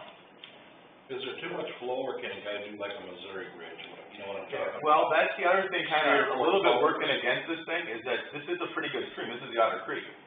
Okay, so we're not talking about a little puddle here. We're jumping over. Well, I know, but like Roger said, when it rains, if it runs over the road, it runs. I farmed next to one where they did that, took the bridge up, the Yeah. Missouri bridge in. Yeah, when we get a severe rain, it goes over the road there, and you can't go down the road, but as soon as the water goes down. Yeah, when it Correct.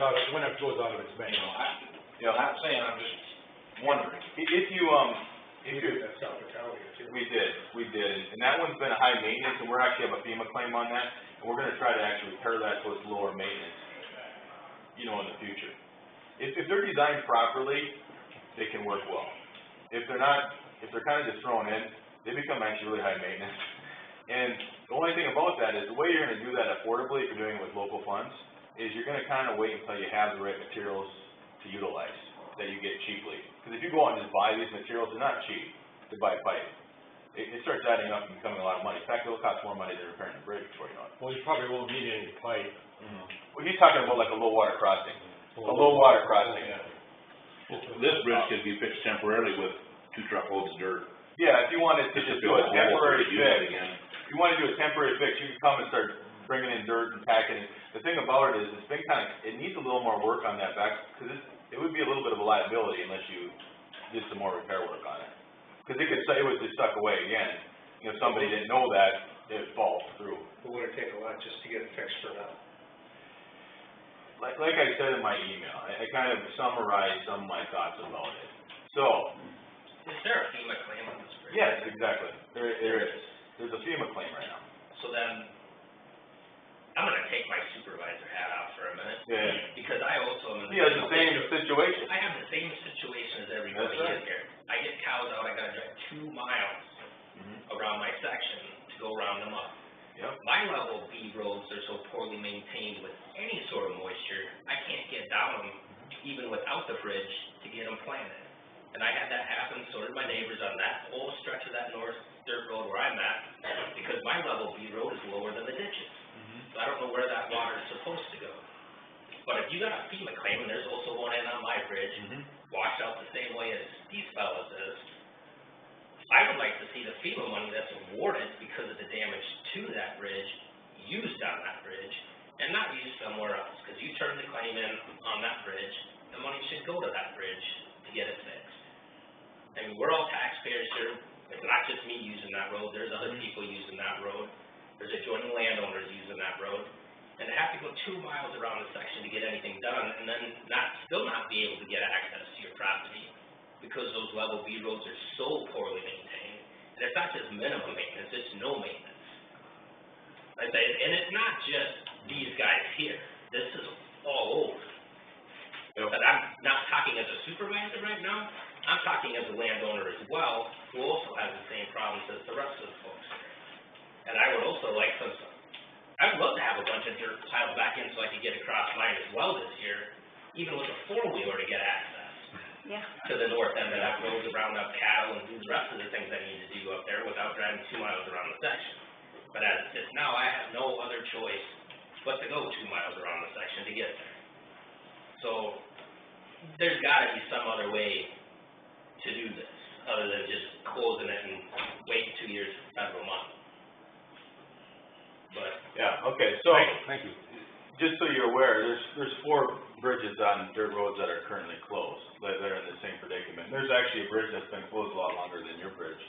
Are they all on Melvin. FEMA claims?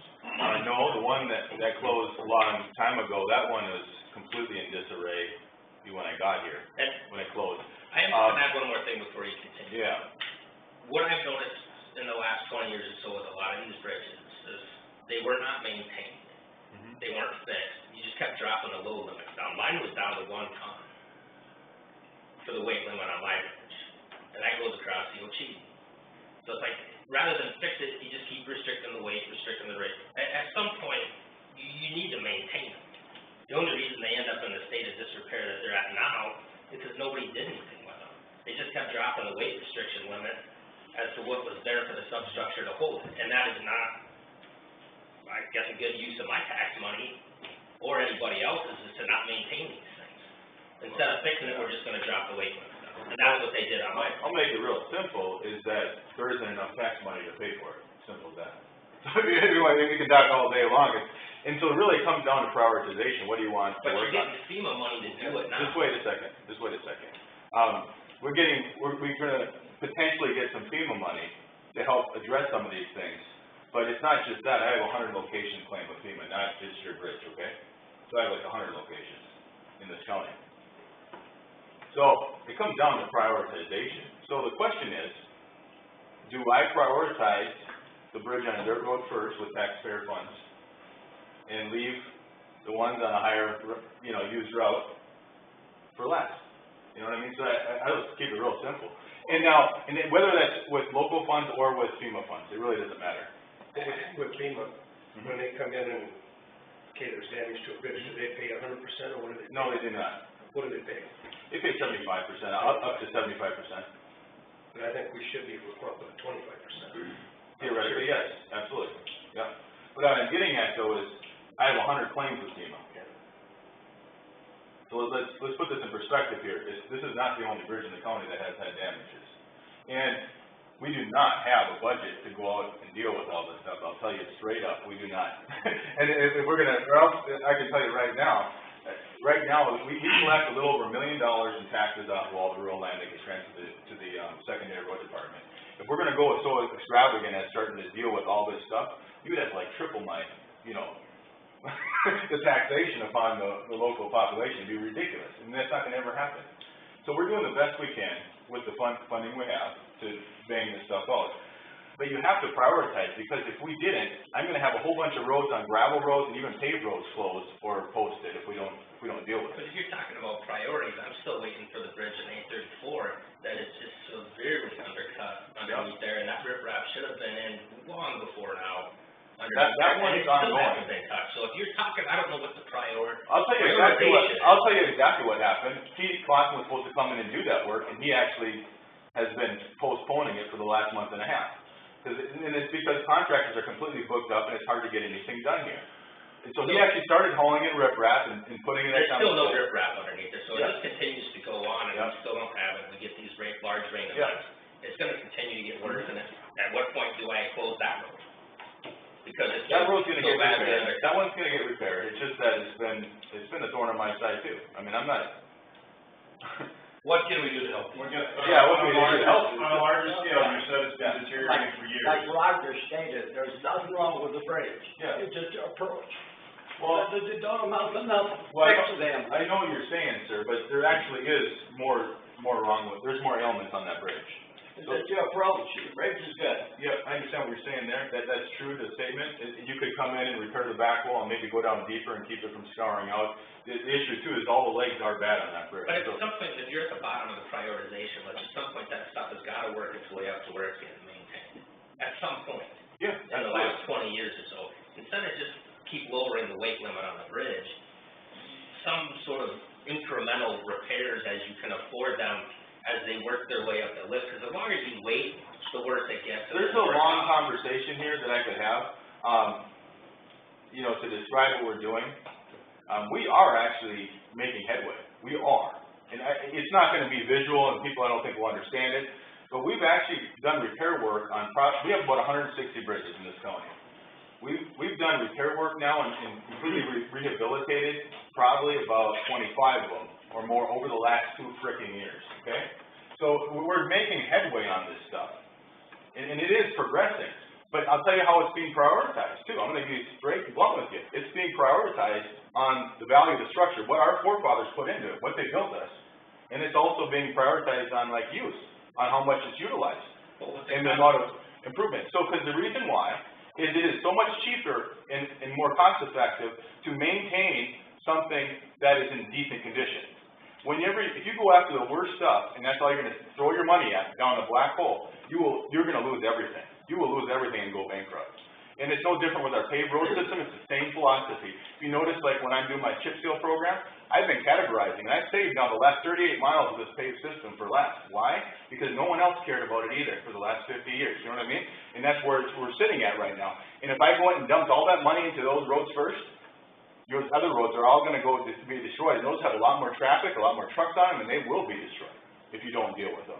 So what I'm getting at is this methodology is pretty critical with the limited funding we have if we're gonna actually survive as a county and actually have an improved level. Well, what's the cost of running Kirby down a level B road? Again, what we're not dealing with here right now is, I know what you're saying right now, we could. This guy's saying that it's not being maintained, or I know mine, Yeah. like I said, you can't get down it. With a light rain, you can't get down it. Yeah. After it's dried up. The water's all still sitting there. So We it's like, have additional discussion on road maintenance under a different item. This is concerning We're considering the why, but in regard, but when the bridge is Our out, engineer has made a recommendation concerning this one. I think it's in line with approaches taken elsewhere, even if it's not what we would prefer. I have a hard time saying, well, I don't want you to take that approach with this one, when it would be different than what he's done in other areas. Additionally, with the FEMA claim, and I do think there's a good reason to address the needs of the bridge should it be approved for the FEMA claim. I'd be inclined to wait and hear on that and address it within the means that we can. how long are we talking about waiting though? Yeah, Well, here's the thing, here's what I kind of summarized it for you, in summary, I'm looking at possibly, not probably though, addressing the deficiencies of this crossing, meaning permanently. Meaning, I'm looking at a 50-year fix if I do this, potentially. Something that would completely rehabilitate that substructure and actually create a crossing that's gonna last for a long time, and I'm not gonna come back to in my tenure here, okay? Now, however, I would feel it would be unwise to divert public funds to this as a top priority at the expense of a better structure on a route that's more utilized by the public at large. Theoretically, we could do some very temporary, low-cost repairs, like he's saying, and possibly open the bridge temporarily. We could. One reason why I'm not done this today is I am waiting for FEMA to inspect the bridge this fall. They're gonna inspect it in September and October, okay? So those are the 2 months they're gonna be here, they're gonna be doing inspections in my county, and they're gonna be looking at that bridge. And then to see if we can possibly get this bridge repaired in a more permanent manner.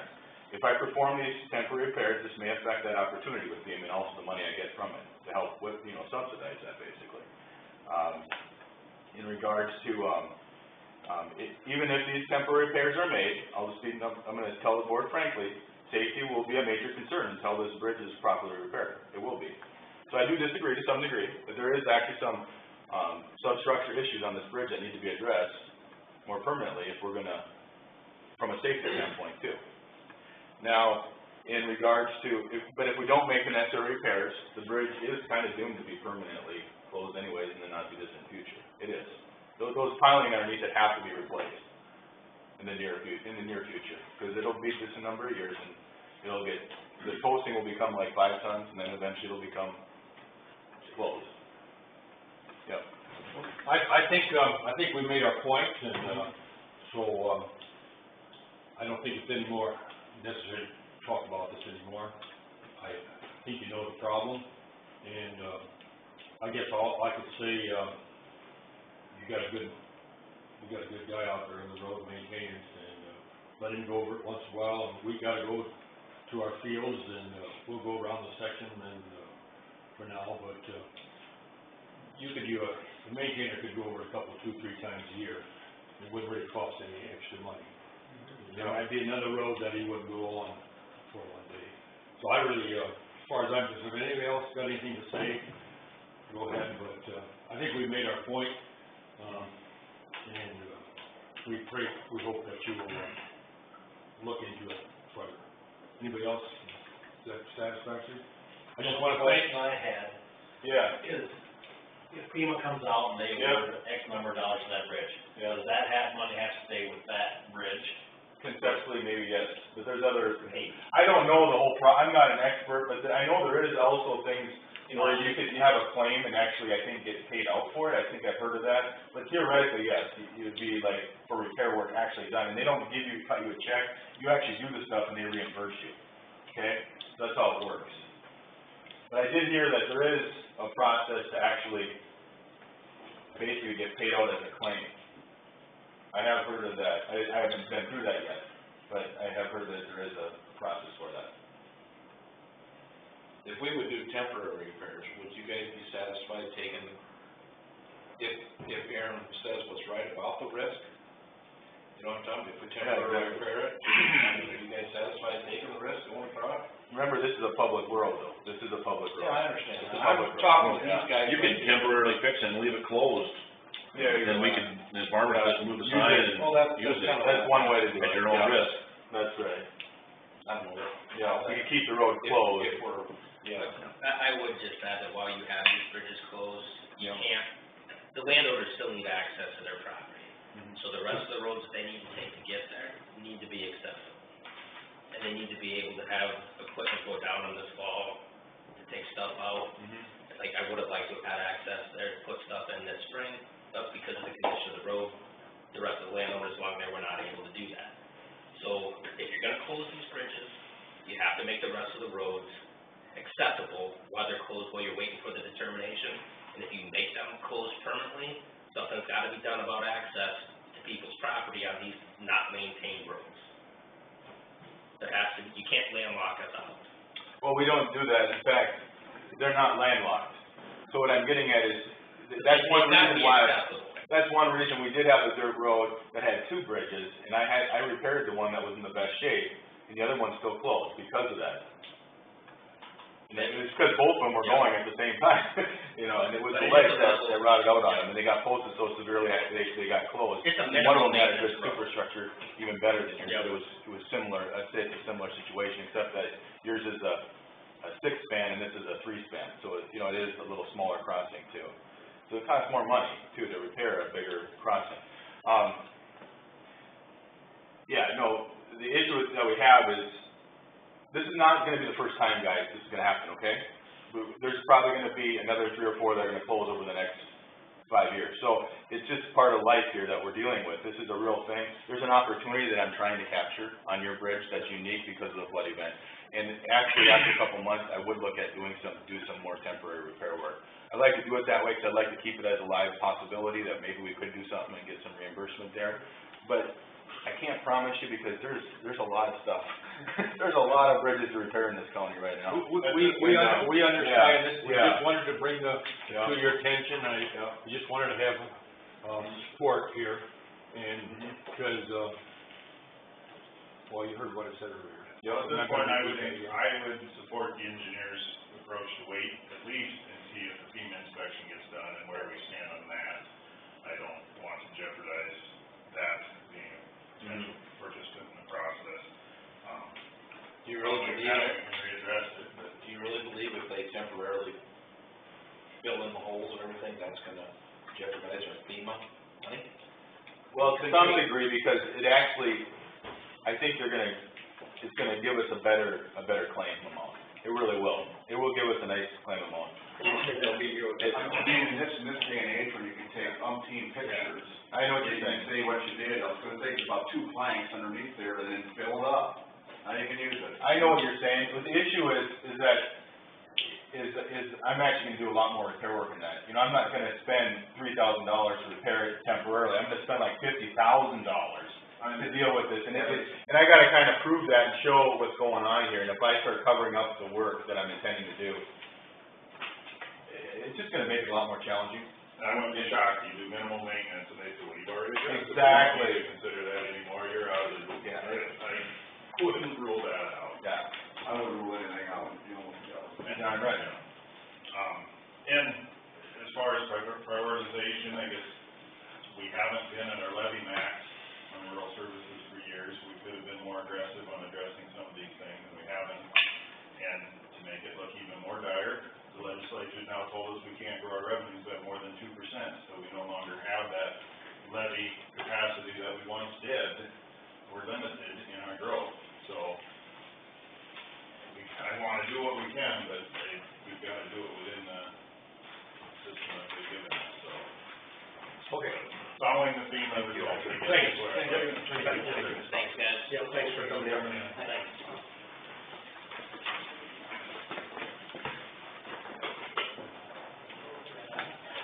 Before you leave, Aaron, and before we move into 10:30, okay?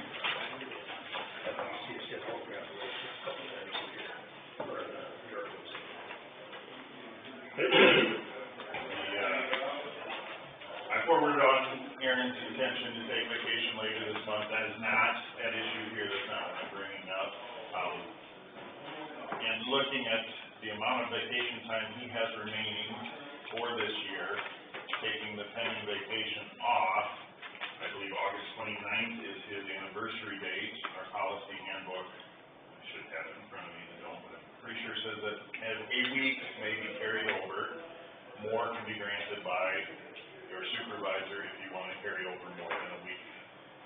With that vacation taken and approaching August 29th, that would leave him with 18 hours, approximately right at 18 hours beyond that week. If you were already carrying over the week, you would have an additional 18 hours. I think it's only fair to him to give some sort of indication if we would allow him to carry more than a week, or if we're not interested in that, he would be entitled to try to use those hours or as many of them as possible prior to that date. He was not specifically requesting it. I'm bringing this up because that may be where we get to, and I wouldn't blame him if he requested it when we got to that point, but here he's got almost, half a month, almost a month explain it, you know, Carry basically. over left is a week as an action carry. Correct. The handbook says a week is allowed. Okay, It does allow for a supervisor, not our board, but the individual supervisor to approve beyond that. So someone in his I'm appointed by the board. Who wanted to do that, they Yeah. could request that from the engineer, and he could theoretically approve that. Mm-hmm. The other offices have not been utilizing that. I've called around and checked, and they tend to really encourage their employees to make sure they're not beyond that week. I'd like to stick with that. So, Yeah. I can explain to you the background. But if we haven't clearly stated that to them previously, I could see working with them on this situation and establishing that, no, we don't want this to be an ongoing thing. So What did you say, 18 hours? This is not my intent. What's going on is I've been kind of an ambitious person. I bit off a lot this year, and so I've been busy. As simple as that. You know, next year's gonna be a lot easier. I mean, we've paving so many roads and doing so much stuff. It's been a crazy summer, and so I would intend to actually spend more time with my family and use my vacation. I haven't had that luxury, and so we're doing a family vacation here at the end of August. I will have some carryover. Next year won't be the same problem. If you want to, that's fine. I'm fine either way, but this is a unique situation. It's because I had a lot of stuff going on this year. Simple as that. You know. I'm of the opinion that it's best if the employees use it. I think it's best for them. Better employees when they are utilizing their vacation. If he hasn't been, that means he's on the job, so we've been getting more out of him than what we would had he been utilized on his vacation. So I am open to working with him beyond that, but if that's not gonna be a case, then I would just assume he knows sooner rather than later, and lose that time in hindsight rather than foresight. And I can tell you right now, I don't see it being a major problem in the future at all. I can see myself managing that process. There's a lot of stuff to get done. I mean, these people coming in are an example of what we're dealing with and trying to get caught up on it. We're getting there, but this year was one of my biggest years, and that's what it comes right down to it. Next year, I don't see it being a problem, and if you want to stick with the process, fine too. This is a unique year, I won't lie to you.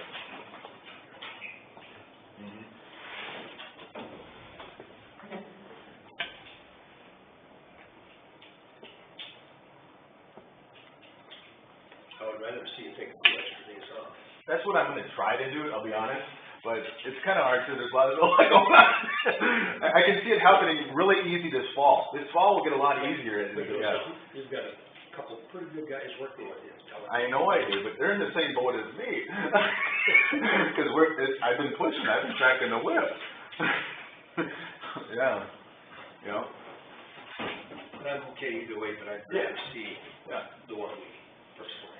Yeah. I mean, I'm more concerned with people taking a whole month off than carrying over some vacation. Because most places have a cap on how many days you can take in a row on vacation. For whatever reason, we don't. Do we not have that in our handbook? No. Maybe it's something. It's all by, you know, like, they have to request it from the supervisor, but no. Usually there's 2 weeks is usually the limit on consecutive days off. But I know maybe you'd use more vacation if you didn't have people gone for a month in your office. I don't know. No, this has more to do with the construction season. This is all about the construction season. Take a winter vacation. Well, that's what I'm getting at, though, is like, typically, we would have gone on a vacation this summer, we haven't done yet. So we'd have done another thing, we haven't done it, and that's why we're here. Yep.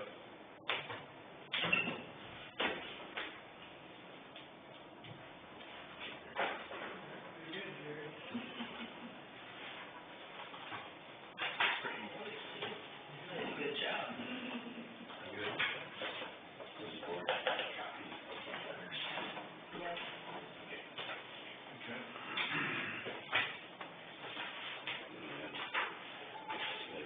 Preference would be to see you trying to get that used up Okay. prior to it. I'll do my best. I'll try.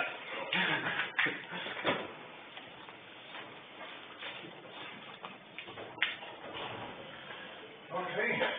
We're good, and I think I can leave, right? I don't think there's anything else on here. Learning from items, wisdom. I don't have to, I don't need to stick now? If I want. Can learn what goes on in the drainage district. Item at 10:30 is a review of proposed wetland mitigation policy. And for approval of wetland determination letters. To start, back in 2015, we actually had done a preliminary review of this,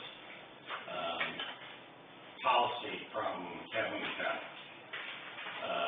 The reason of consideration of a policy is Drainage District number 9 is your first real, I think, your first official improvement project in the county where there is always the potential with a drainage improvement project of impact to farm wetlands and the watershed. Now, in the report process for Drainage District 9, we evaluated based upon wetland inventory maps, updated wetland inventory maps, that we did not believe there would be actually any wetland, farm wetlands, determined in that watershed. But we don't make the determinations that's done through the, NRCS, that does that under the swamp buster rules of the, Farm Bill. So, for Drainage District 9, and also now with Drainage District 43, we're looking at potential, improvement project for 43, where Drainage District 9, the improvement project has been approved. In that watershed, we do need to try to get landowners, at least make, the landowners knowledgeable that they are responsible for getting wetland determinations in that watershed. The district can proceed with an improvement project as long as the project is not impacting potential wetlands that are under the jurisdiction of the Corps of Engineers. If the jurisdiction is only under, the NRCS under the Farm Bill, the district can proceed with that improvement, and the landowners are the ones that could lose eligibility under the farm program with the NRCS. So to maintain that eligibility, they need to, either, if there were determined wetlands out there, farm wetlands, they would have to have a mitigation for those impacted wetlands, or they have to avoid it. So, back in 2015, we had a discussion about the county possibly looking at a resolution that would involve a policy for farm wetlands. And in general, this policy covers what would be the expectation of the landowner to get his determinations done, and if he had impacted farm, or potentially impacted farm wetlands, they would work, the landowners need to work with the NRCS to minimize that impact. And if that meant, we could, if they didn't wish to have improved drainage to the wetland, there'd be the potential, if it's off on a lateral, that it could be porpoised down, and if they were the only ones served on that line, you could avoid impact that way.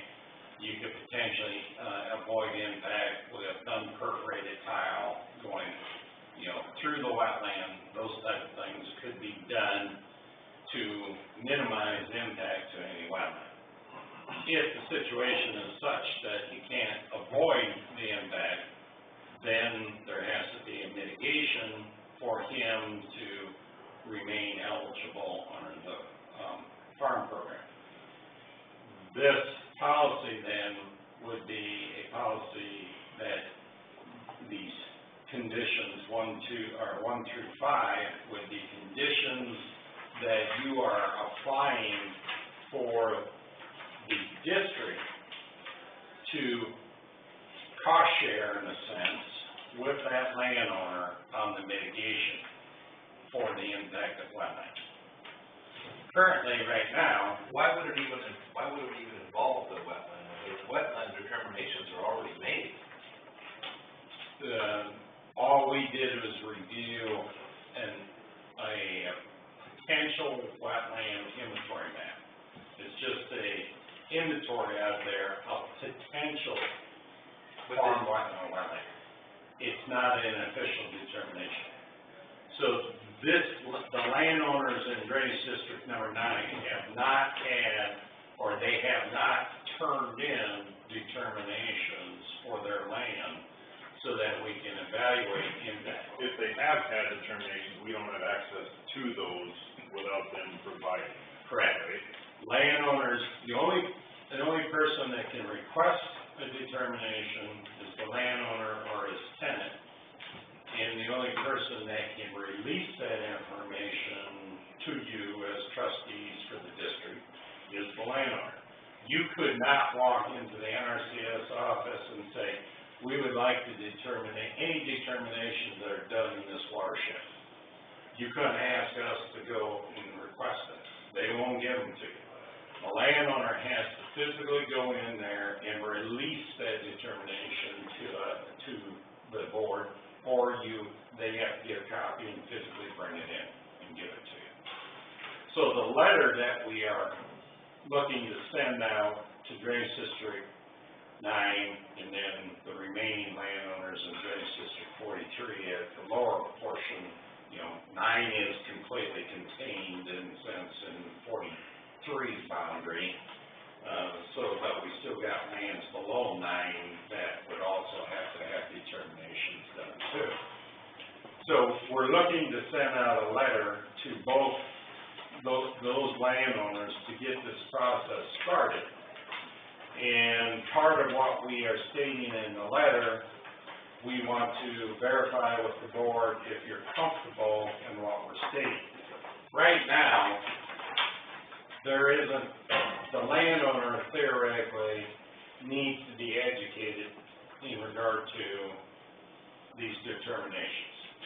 We talked about it at the hearing process that, we're going to be requesting that they do determinations. If they got a determination, we would ask that they turn it in. Until we get something in writing in front of them, none of them are going to think about this until they get the letter and they go, well, I guess I got a determination. I can get a copy of that and give it to them.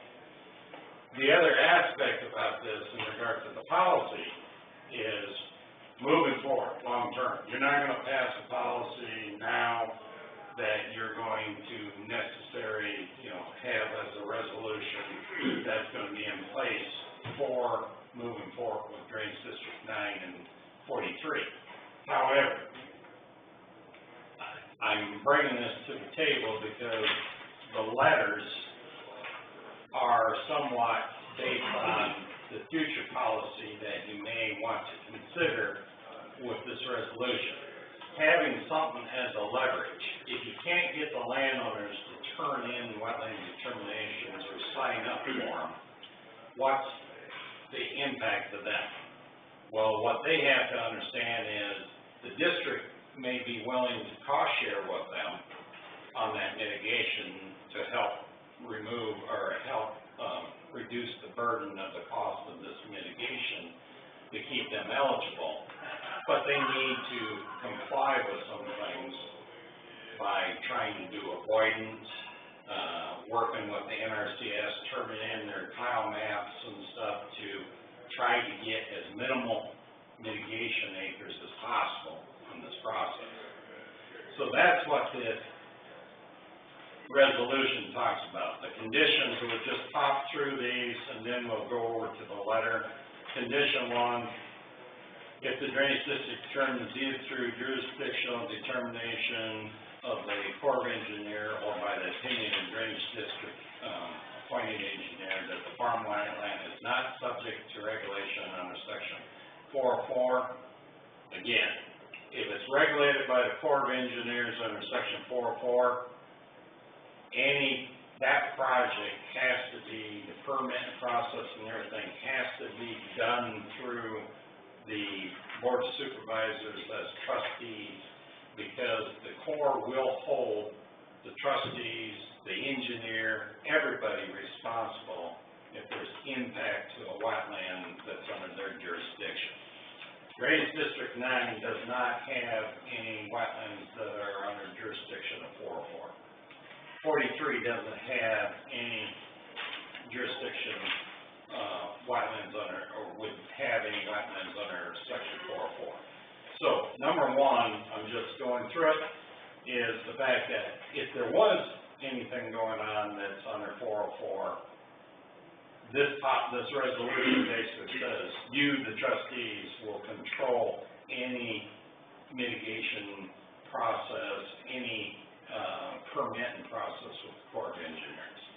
Condition 2, if the owner of a farmland land that may be converted by the proposed project must kindly provide the Drainage District with a copy of the USDA issued or approved certified wetland determination for the land in the benefit area, so that added cost of mitigation offset may be included in the Board of Supervisors consideration. Part of this is what you'd like to get landowners doing, like after we have an informational meeting and the landowners, seem reasonably supportive of an improvement, we would like to hit them right there with basically a request for these determinations, so that they have turned in either their determination or they have turned in a copy of their 1026 that says that they signed up for a determination, so that you have some leverage by the time you get to the engineers, the official engineers report, that you're gonna have these in hand, okay? Condition 3 is, the owner of a farm wetland must exhaust all reasonable options available to minimize the size of the farm wetland at or after the time of receipt of the notice of public hearing. Okay, if he gets a determination for farm wetland, he has 30 days to appeal that determination. The determination by the NRCS is first done by off-site methodology. So they're not on site. And if he did not turn in tile records, private tile records, that could easily affect that being changed from a farm wetland to a converted wetland. So condition 3 there is basically dealing with the fact that the landowner needs to be working diligently with the NRCS to make sure that he's trying to get anything that would be classified as a farm wetland, reviewed and considered with an on-site visit, and that he has made sure that he's exhausted his, given them tile records and that type of thing. Condition 4, before credits or payment for mitigation offset would be released to the farm wetland owner, the owner must provide a statement that the USDA, from the USDA, that a farm wetland will be converted. In other words, you have to have documentation that after they do a determination, you also have, the landowner has to request a scope and effect determination behind that. So you get a determination as farm wetland, you appeal it to get them to do an on-site visit. They do the on-site visit, it stays farm wetland, and then you have to request a scope and effect determination to see if the actual district improvement will impact that farm wetland. So that's what condition 4 is about, is that you have to have, in a sense, a scope and effect determination letter that wetland is going to be impacted. And then condition 5, if federal and state laws or associated implementing regulations thereof change prior to completion of the credit, and,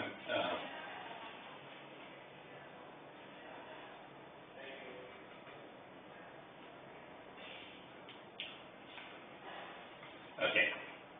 Basically, that would be if there is a change in, the federal or state regulations that would affect, in other words, if the federal change that they came into jurisdiction of that wetland, the impact from that, that drainage part to the wetland, then it would automatically come back to the district, and the district would have to deal with the permits, the Corps of Engineers and everything. So condition 5 is just a, clause to allow that if there would be a change in law, that this resolution, would be revisited in a sense, and you would reconsider, this policy. So, I'm only introducing this so that you have the opportunity to start thinking about this. I would like to go to the letter. You should have a separate one for DD 9 and DD 43. Both of these letters would be informing landowners in line with what the policy could do or not? Not really. We're not stating exactly anything about this policy. Right, but the approach would be consistent with what if we have the policy in place? Yes, and we would have added conditions in this letter if that policy was in place. The, jumping down to the first highlight there,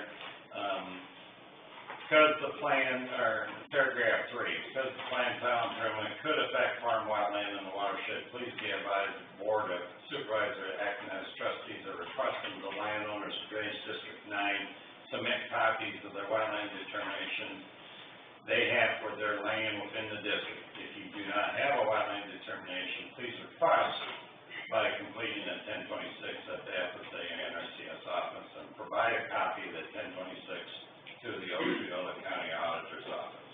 The district trustees are requesting this be completed, and the reason we're asking for a date there is we need these landowners to move forward, because the NRCS will not do determinations after a certain date in October. So what we're looking to do is try to get these things initiated, and also, we do know that some of those landowners do have determinations. If we can get those in the door, we can start eliminating down any potential, trying to identify any potential wetland that we have to deal with, or do avoidance in our final design. In the past, even if a determination was requested, wasn't it a ways out before they would conduct it? Is that still the case? They have more staff. Supposedly they're caught up on determination, so as these come in the door, they're supposed to be addressed in a more timely fashion.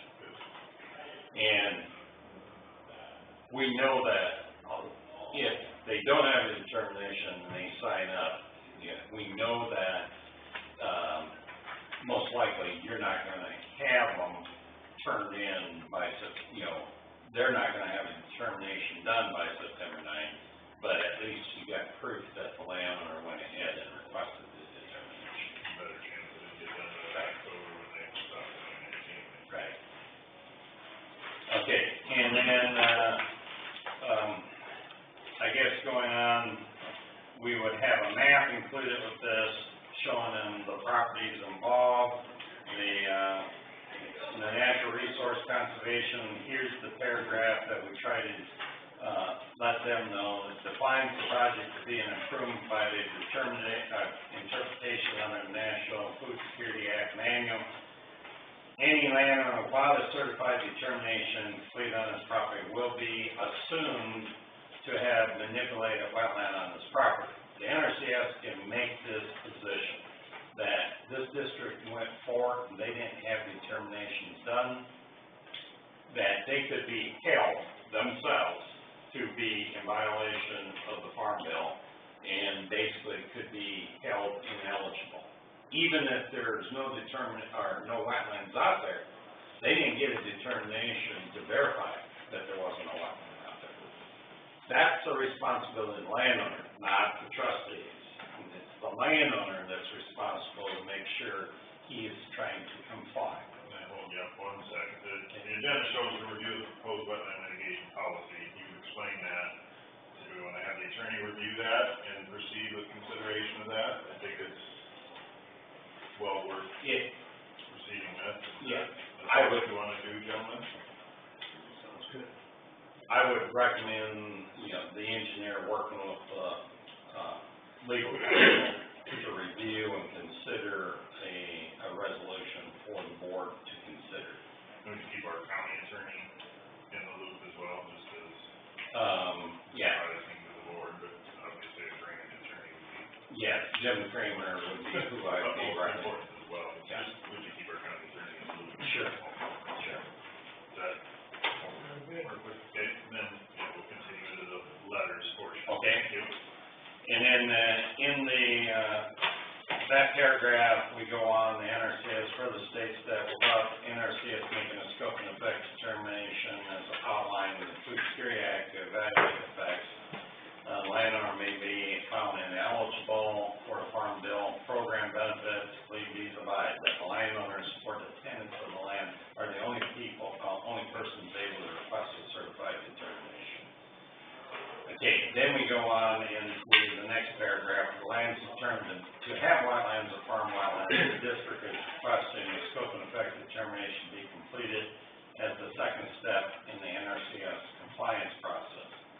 If you get a wetland determination that comes back, we're also going to be asking them to do a request of a scope and effect determination.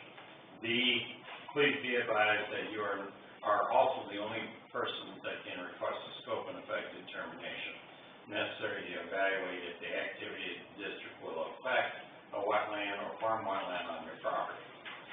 Two-step process, we're trying to educate them. We know that this will generate questions, but if we can at least get them in the door at the NRCS to get the determination process rolling, that's what we're really trying to accomplish. Once you have received copies of both the wetland determination and scope and effect determination, a plan will be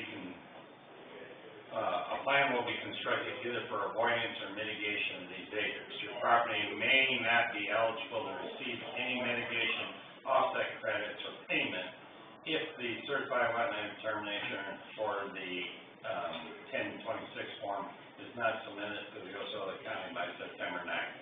This is the leverage. You haven't made a determination that you will cost share, but if you do cost share on mitigation for these lands, if they are not signing up for these determinations, you're not going to potentially, provide that. If down the road, a year later, they come screaming in the door saying, hey, you guys caused conversion of my wetland, I gotta mitigate for it. Well, that's a little late, that's behind the door.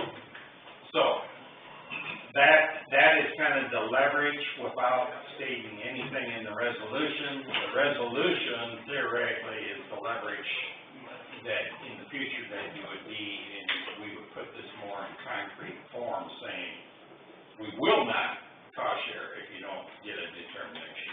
And this is just saying you may consider not cost sharing if there was a conversion to that. So, 43 is pretty much the same thing.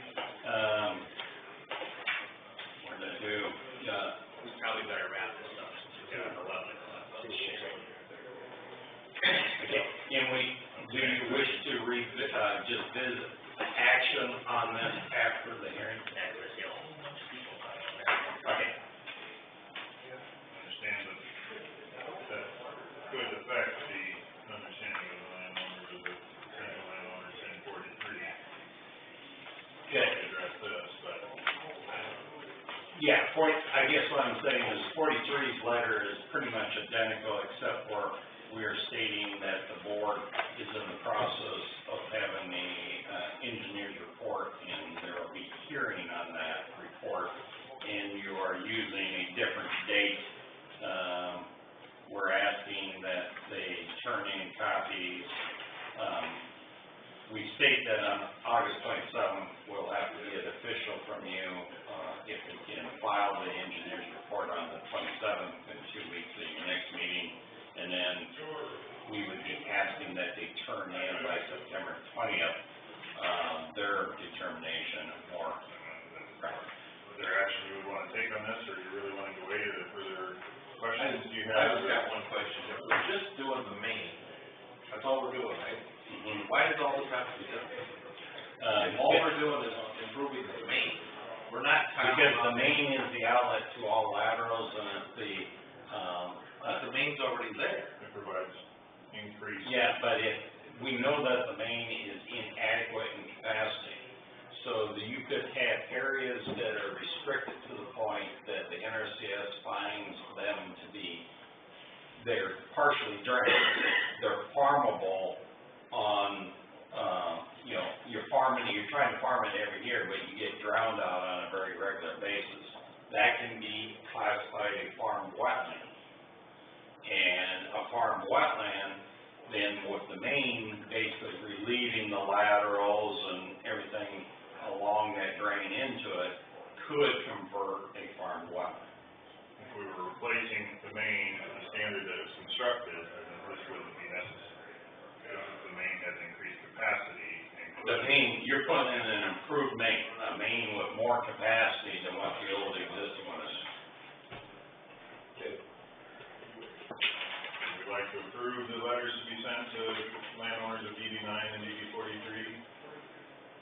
A nod down there, the I'll make that motion, approve, send those letters out.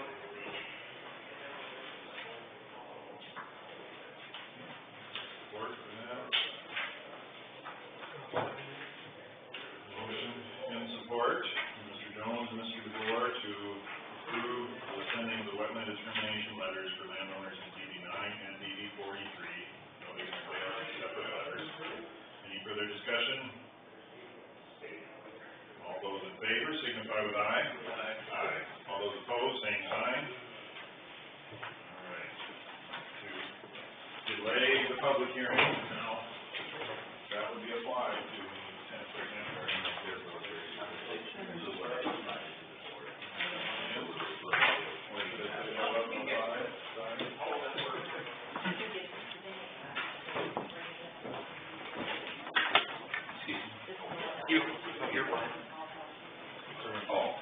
Which is basically identical to this fucking chart.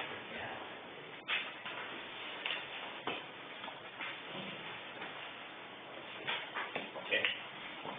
11 o'clock. I made copies for you for that. By the public hearing on the engineer's report for annexation of additional lands to Drainage District 43, and you would like to share prior to opening that public hearing as the engineer, Ivan, or some comments based upon the information that was sent out? If you have any determination, any objection that you have not turned in, we would ask that you turn that in now. We have a written objection. Previously completed a written objection. Okay. And open up the public hearing. Okay, at that time, we will open up the public hearing concerning the annexation in Drainage District number 43. And we will receive comments concerning that consideration. Okay, and the first, do we have proof of publication of the mailing of the notice to the landowners? I don't have it with me, but yeah, we've done. Okay. Prior to, And all landowners that were listed to be potentially annexed with having land found to be benefited was sent a mail notice plus publication of notice in the paper. Okay,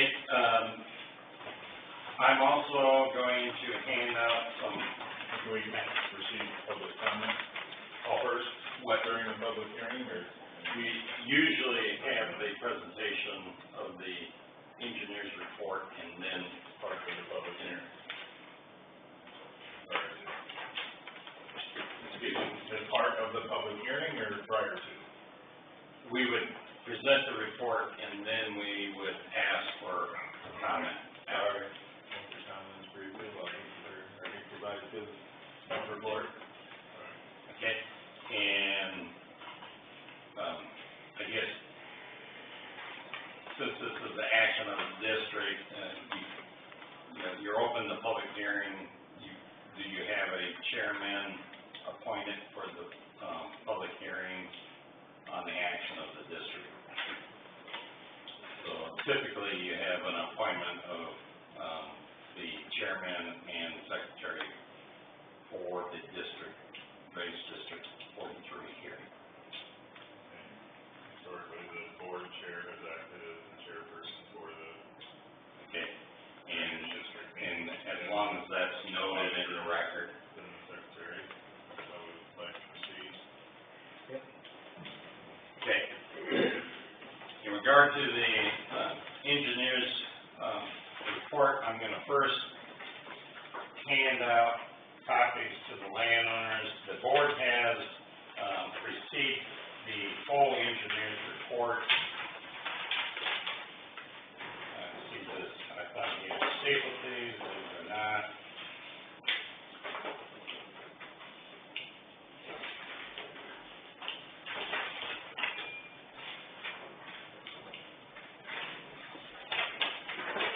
This is the map that was provided in the engineer's report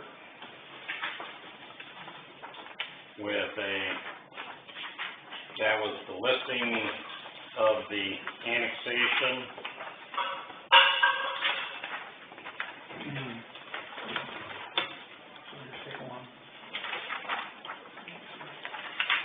Yeah, that's fine.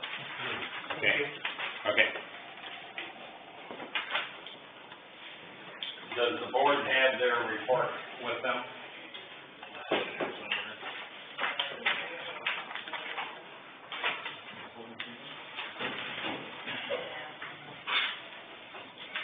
If not, I have extra copy of the map and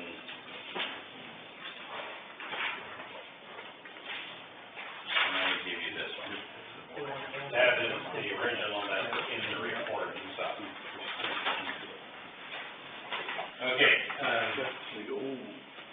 the engineer's report on the annexation basically addresses the lands that were, at the time of the informational meeting, we had identified lands that were apparently draining to the facility of the district, but were not included in the original assessment boundaries to the district.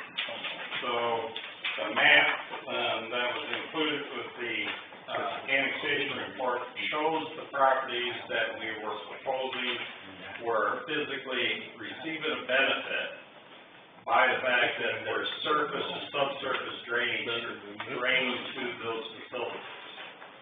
Okay, the annexation report is done in accordance with Drainage District, or, Law 468.119, where we are identifying the lands that receive a benefit, but we are not identifying how much benefit the land receives.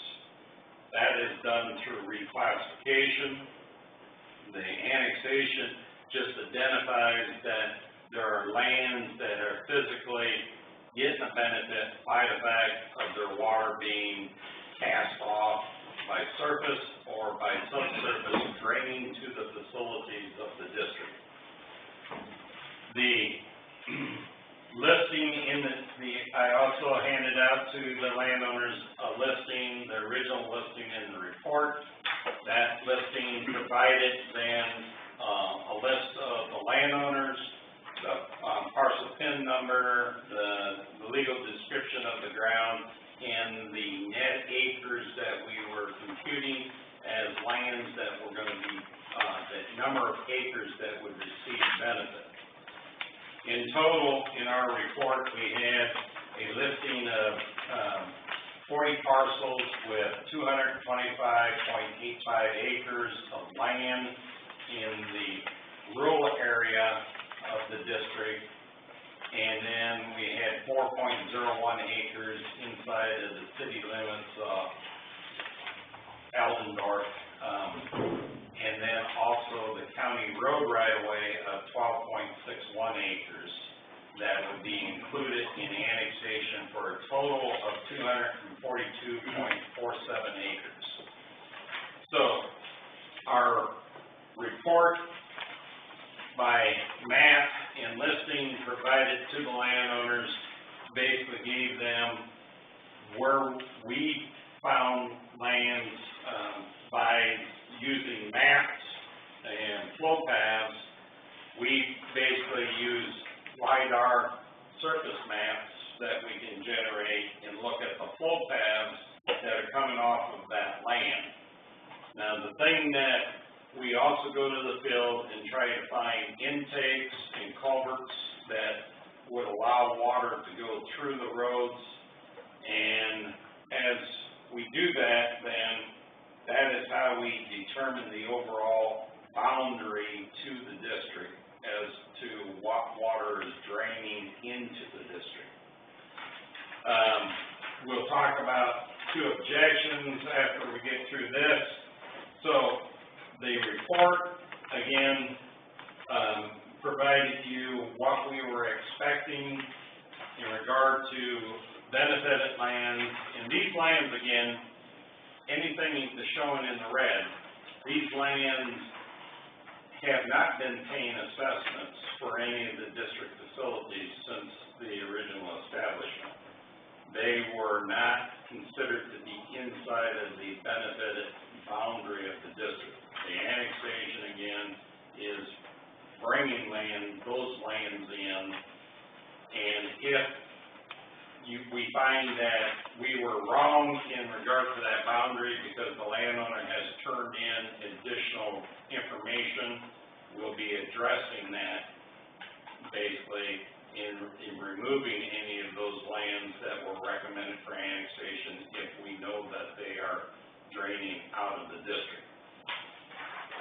Okay, I guess I'll ask from the board before we go into the objections and action that we've already taken in regard to one of the objections that has been filed. But does the board have any questions in regard to the annexation and how the maps and lists were prepared?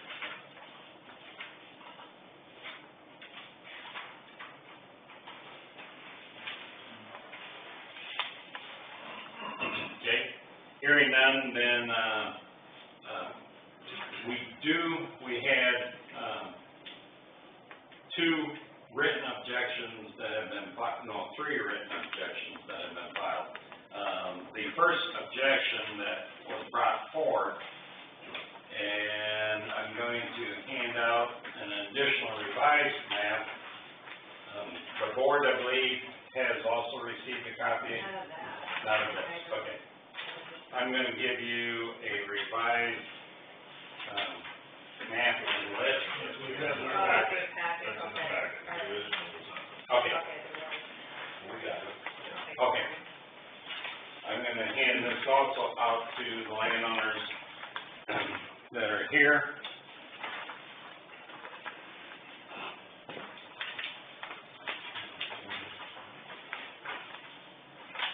Just need one, Gunner? Yeah. Okay. If you look at the map, you'll notice that you compare the two maps, the original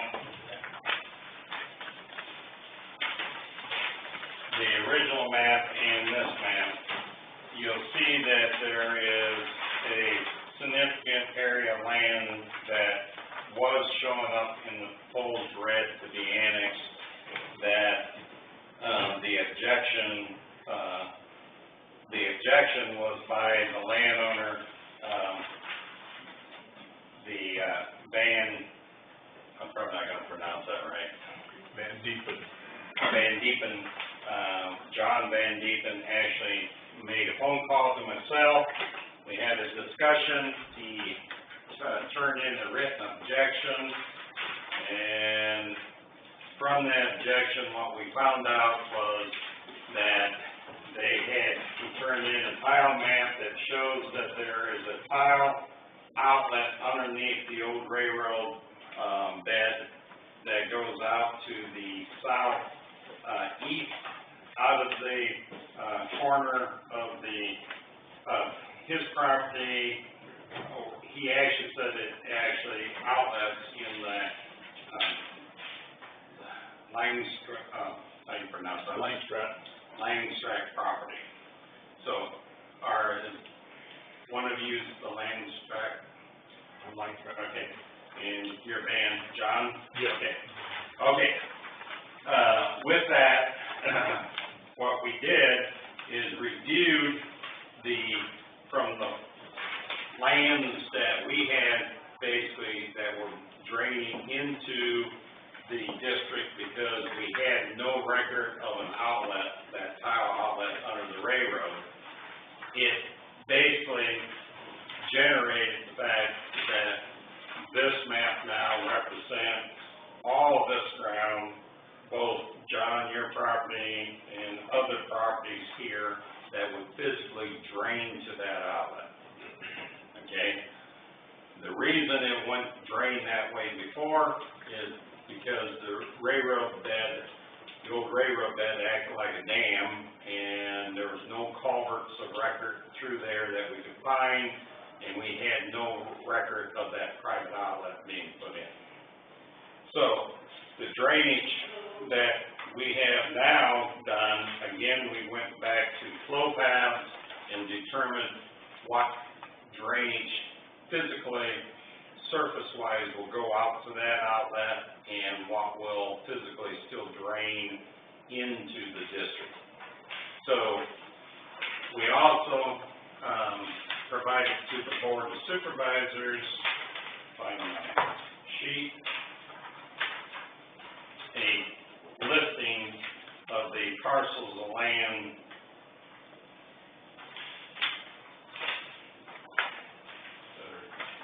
here we go. We have provided to the board a listing, and you'll notice if you look at the revised table that we've given you, you'll notice that there are now only 35 parcels that are actually listed for benefit, and you will find that the Langstrack Revocable Trust, the following parcels have been completely removed from the annexation, reducing the total number of parcels from 40 to 35. So the Langstrack Revocable Trust, and Langstrack, I guess it's Arnie J. and then Diane J. Basically, that parcel has been removed. That was 2.07 acres. The Northwest Iowa Co-op, there was 0.37 acres that was removed. The Osceola County Conservation, 3.8 acres and 0.38 acres and 3.18 acres was removed. And then, John, on your property, there was a parcel of 9.45 acres removed. In addition, the Harold Telkamp Land Trust was reduced from 14.01 acres down to 9.05 acres. The Langstrack Revocable Trust had property in the other parcel that's reduced from 3.99 acres down to 1.82 acres. And then, John, in your property, the 36.18 acres is reduced down to 17.69 acres. So one parcel is removed, the other parcel is reduced down to the 17.69 acres. And again, the easiest way for you to see what ground comparison of those two maps, you're seeing that all of this property at the lower end of this is actually what has been removed. And we are using, again, the drainage flow paths and stuff as to what remains in.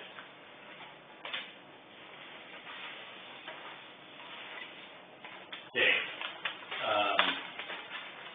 Since, we have two other written objections, Paul or Harold, Feldkamp, either one of them stayed around. They have also, filed objection, and they have provided maps in regard to the lands, and the board does have copies of this too, of the objection. Okay, I do have copies of that, I'm gonna give this to the board.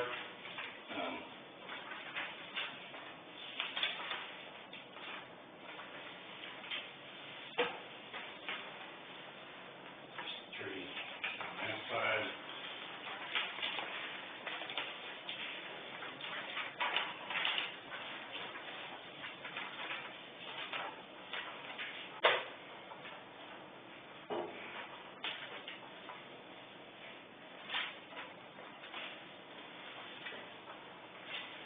And what he has included, we received this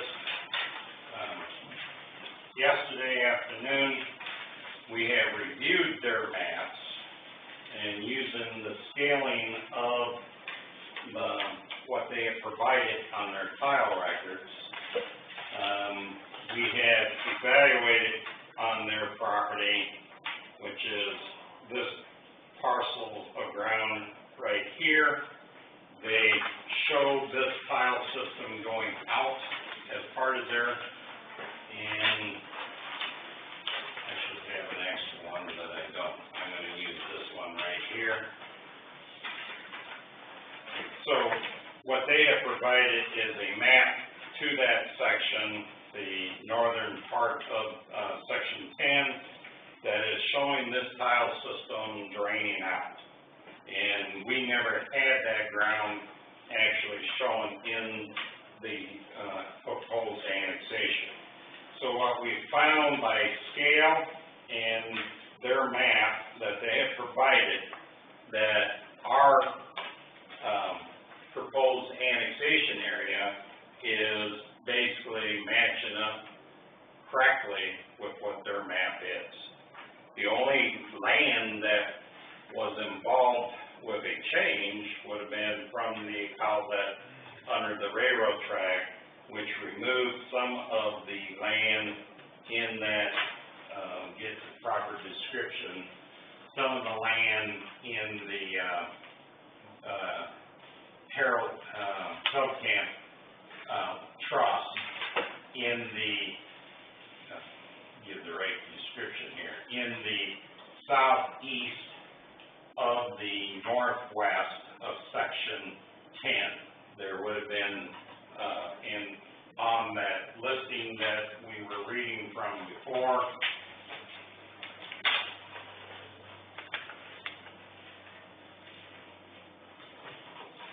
I've got too many papers.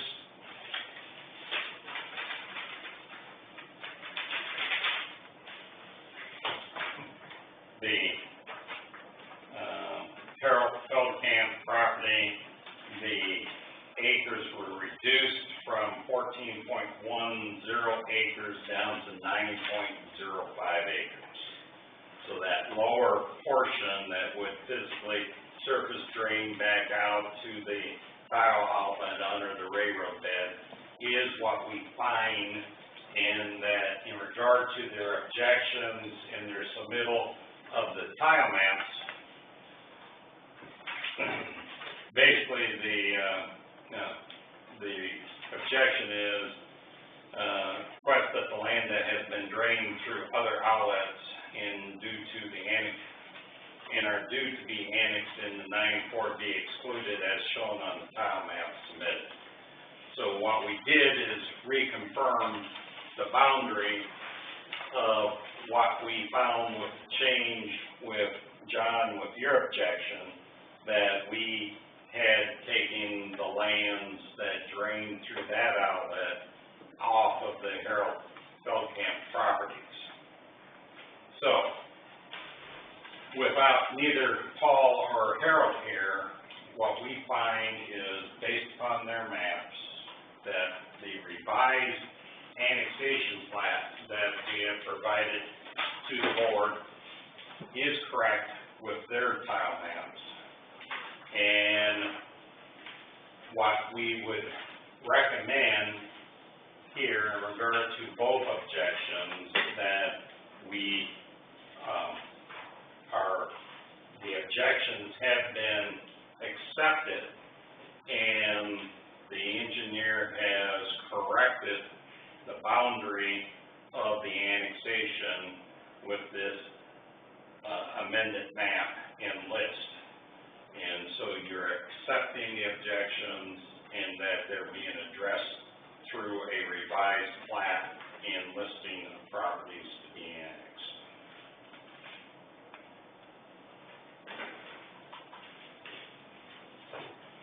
So, now that we have heard the objections and the engineer's comment to it, I think we should also ask if the landowners present with that objection find this to be acceptable. In response to prior objections, is that adequately addressed? Do you find that acceptable? We'll have a public hearing on the whole annexation, but specifically addressing that aspect, okay? Okay. So with the objections, procedure-wise here, what we'll be asking for is a motion. What we'll be asking for is a motion to approve the annexation as amended, addressing the objections filed. No? Okay, so we'll be asking for, what we'll be asking for is a motion to approve the annexation report as amended based upon the objections filed, previously filed by John Van Dett and Harold Feldkamp and Paul Feldkamp.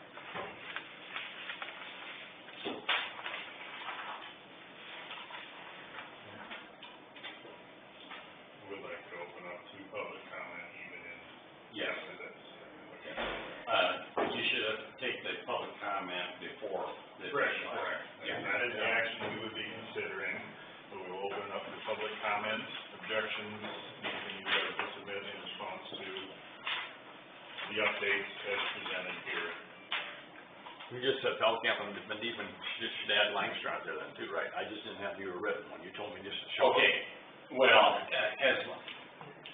since you don't have one officially written, as long as you are comfortable. Yeah.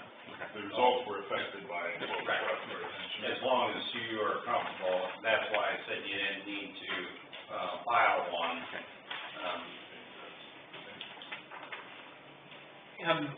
Just so I get this exactly straight, what's on the table is you're looking at adopting or annexing, map number 2, the amended map, correct? That is correct. Okay. In the amended list. Parcel. Sure, yes, yeah, 35 parcels instead of 40, okay. Would anyone like to enter a comment for the record as part of the public hearing?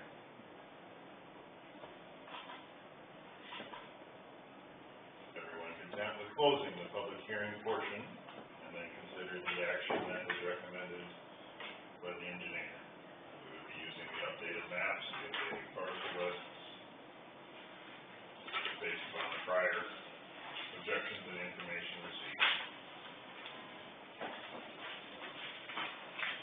I don't remember the wording he said we should use. What would the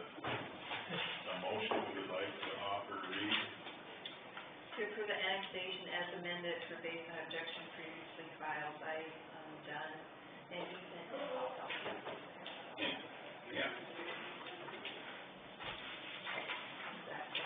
Yes. Further discussion regarding the annexation, and changes that were made, or would you like to proceed with the motion in that manner? That's exactly how I work this, so I'll make the motion. That was support from Mr. DeBoer? Yep. Okay. Any further discussion concerning the annexation within Drainage District 43?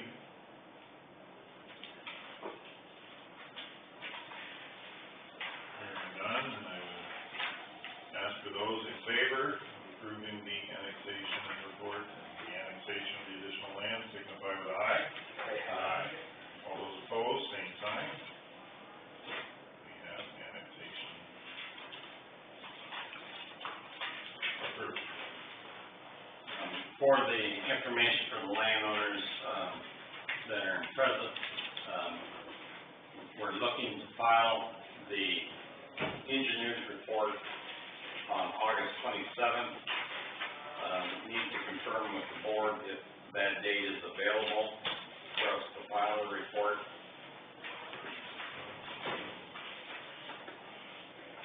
Your next scheduled meeting date, Okay.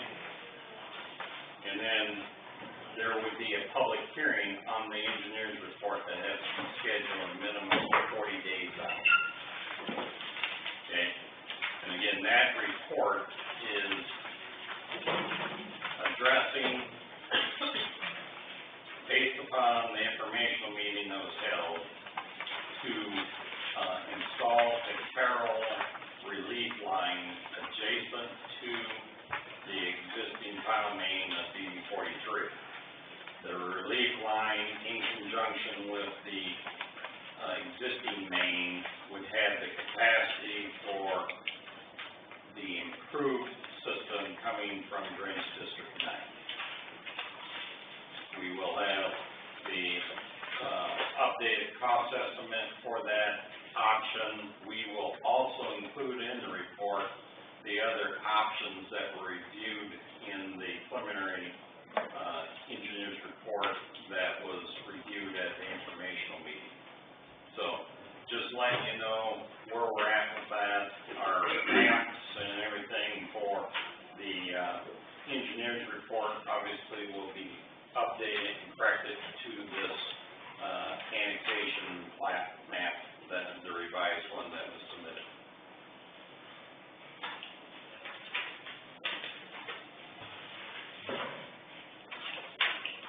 Any questions, comments, concerns?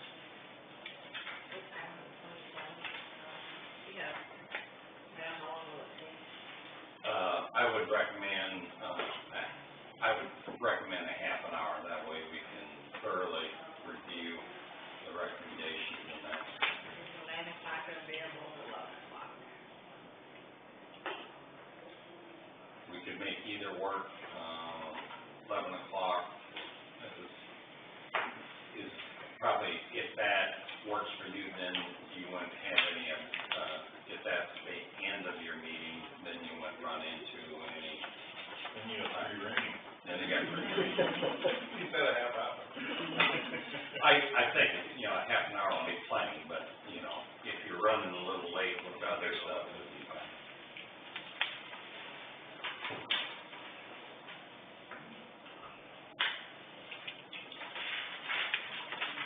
All right. I think I missed anything above, pointed out the most I did, otherwise we'll move on to claims. That's covered, right, Ivan? I think so.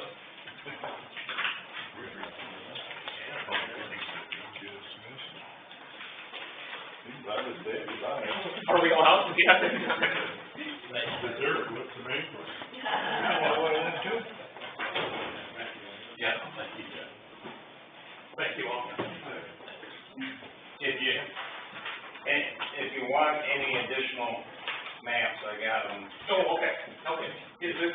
That's that updated That plat. would be updated. Okay, I think we do have one. Otherwise, we could pick one up. There will be a hearing within 40 days of the August 27th filing. Is that before. Yeah. After 40 days. Oh, it has to be after 40 days, okay. Right? Oh, okay, all right.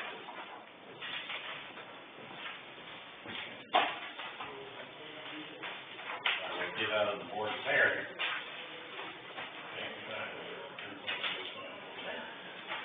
I guess.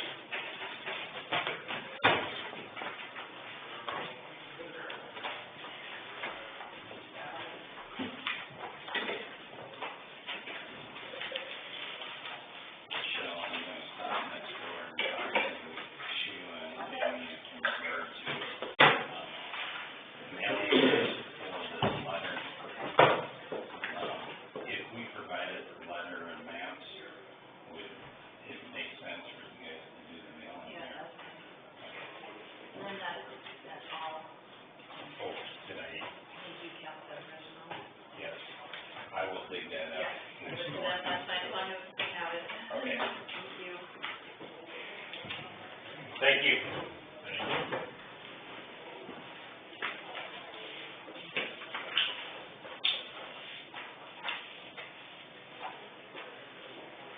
Jump on any, I can, interested in a motion to approve claims. I have a question about the assessment, $100 for an office radio.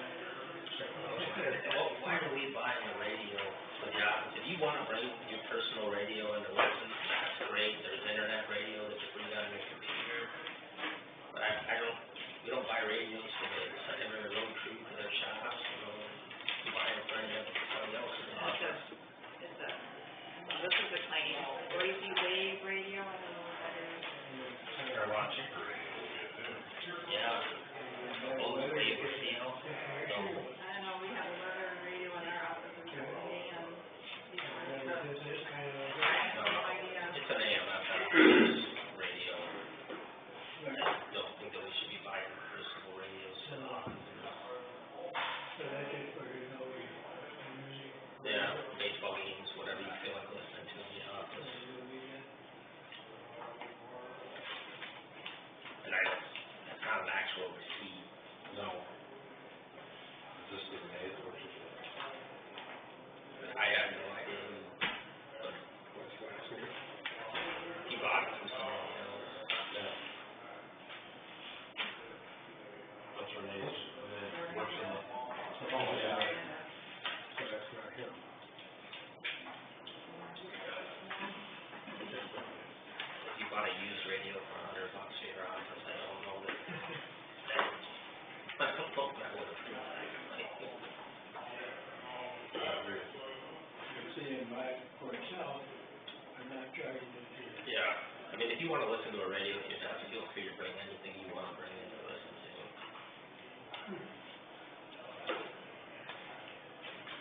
Yeah, if he's not, we're not going to reimburse it, he's free to take it back home. Yep. I'd make a motion of approval of the claims to I have a second that.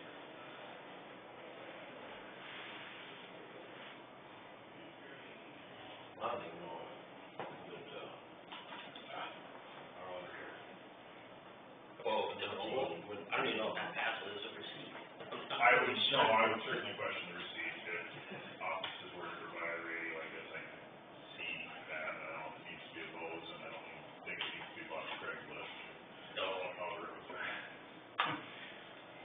So, no, I support that, that makes sense.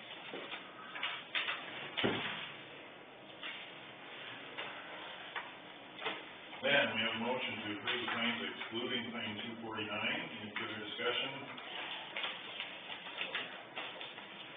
All those in favor, signify with aye. Aye. All those opposed, same sign. Your claim, and your DD number 43, right? Yes. And then I have another question. We got these tax statements for right-of-way for Tyler Avenue. Do we take that out of that fund? We're not talking a lot of money, or does engineer pay for that? Or one's for one's for $2 for the whole year, one is for $344 for the year. What? One is Tyler Avenue project, is the right-of-ways that we purchased. someone was in We're it. gonna have to be taxes on right away. I think it was land probably that we purchased that it was after the deadline. On the road. Extra right away that we, land that we purchased for right away. Right, It's the advanced ones, sentence. It was for $20. uh, Because we're, we were a year behind, so they would have been taxable. Going When through we it, they purchased won't the be. property, the taxes would have been paid in arrears by the person selling it to us, so they would have paid the taxes up to date prior to transfer. Right, So this we is the. we shouldn't have any once taxes. it's transferred, the taxes will drop off, okay? Everything in Iowa is paid in arrears a year behind, so whenever you transfer property, you have to pay the taxes up to the date that you sold it. So whoever sold it to us should have paid those taxes. I don't know who took care of the transfers of properties, but they should have made sure that those tax monies were given to the. Would have been dealt with JCB, wasn't it? Can we question, why don't we check with them and say why, what was it dealt with, why wasn't it dealt with? Because they prorate it to whatever the date of purchase is anyway. Well, they shouldn't have to, see if we can, I'll talk to Sharon, maybe we can waive the compensation for Aaron. Well, I think they would have been paying up until that date. Right. If it was after that. Maybe we would have got credit for it. to pay Right, them, which and I think we got some credit, we just didn't. should have been all credit. So right away it works. Yep.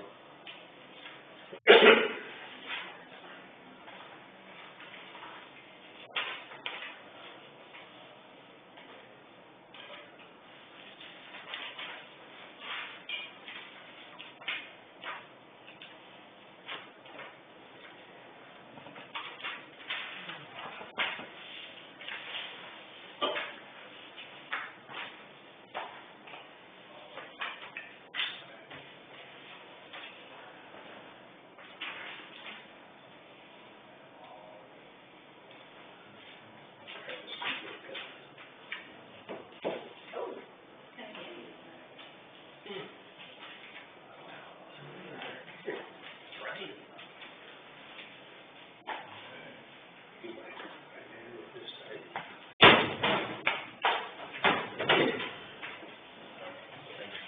Jerry and I had there's our update on our other board stuff. We had a trails meeting Friday, and they're finally getting that last piece of ground purchased over by Allendorf, the CFE had. And out of the original agreement that we had, that was one of the parcels that was listed to be purchased. But they never kept any money aside to facilitate the continuation of that purchase, and it got spent elsewhere. So I think they were looking to us to pay out a hit. We haven't gotten dollar amounts yet, but no one worked out the rest of the revenues in that contract that we had with them, and I'm guessing this will come up. Because that, the money should have been set aside out of the original grant, since that was a parcel that was listed to be purchased with that money, and it wasn't. So they were thinking we were gonna come up with $23,000 to facilitate that.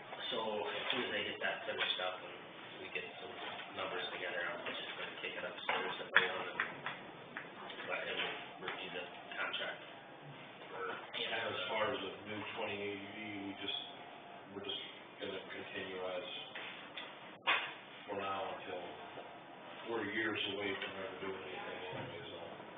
Each their own portion of whatever we decide to do with it. They had 3 miles of trail that they were doing to get them to Highway 86 over there, and it was over $1 million to pay that 3 miles of bike. And I don't know that we're flush with that kind of cash. Start paying. They're still talking Sioux Falls, aren't they? Yeah. They're talking with Lyon County to try and figure out how to get them, because they don't have any rail, trail access there, so they would have to look at purchasing individual parcels of private property, or if somebody had brought up running in the right of way along Highway 9. They just get some money from Northwest Iowa Planning. And just get a grant.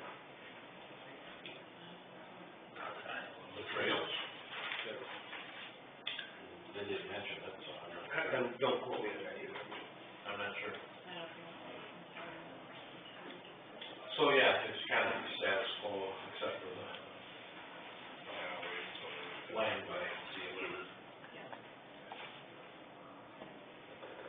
And Rochelle and I was there last night, they met with the trustees, Bill did, about the insurance and all that, and kind of explained it to them, so I think everybody's kind of on board with that. So they just want to send verification to last year, Rochelle. And actually, like Baker even, now they're kind of thinking maybe we should own more. Maybe we should just sell it.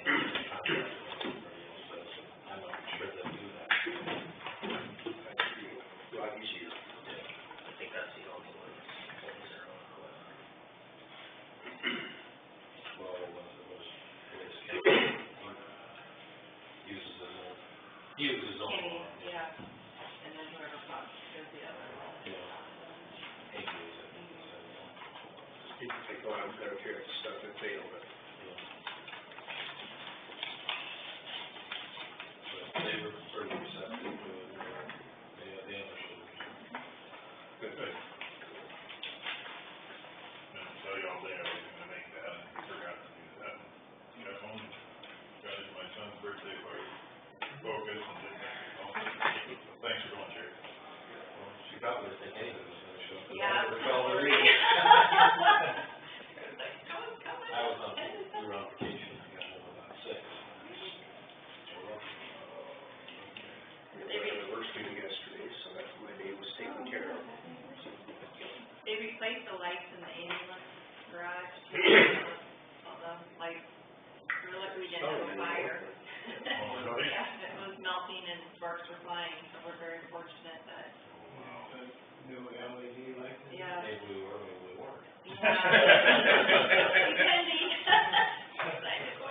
Well, are you on the EMS? Yeah. Will you have to, this thing coming up, will you have to be there? That blood training. No. Oh, Thursday? I can't be there.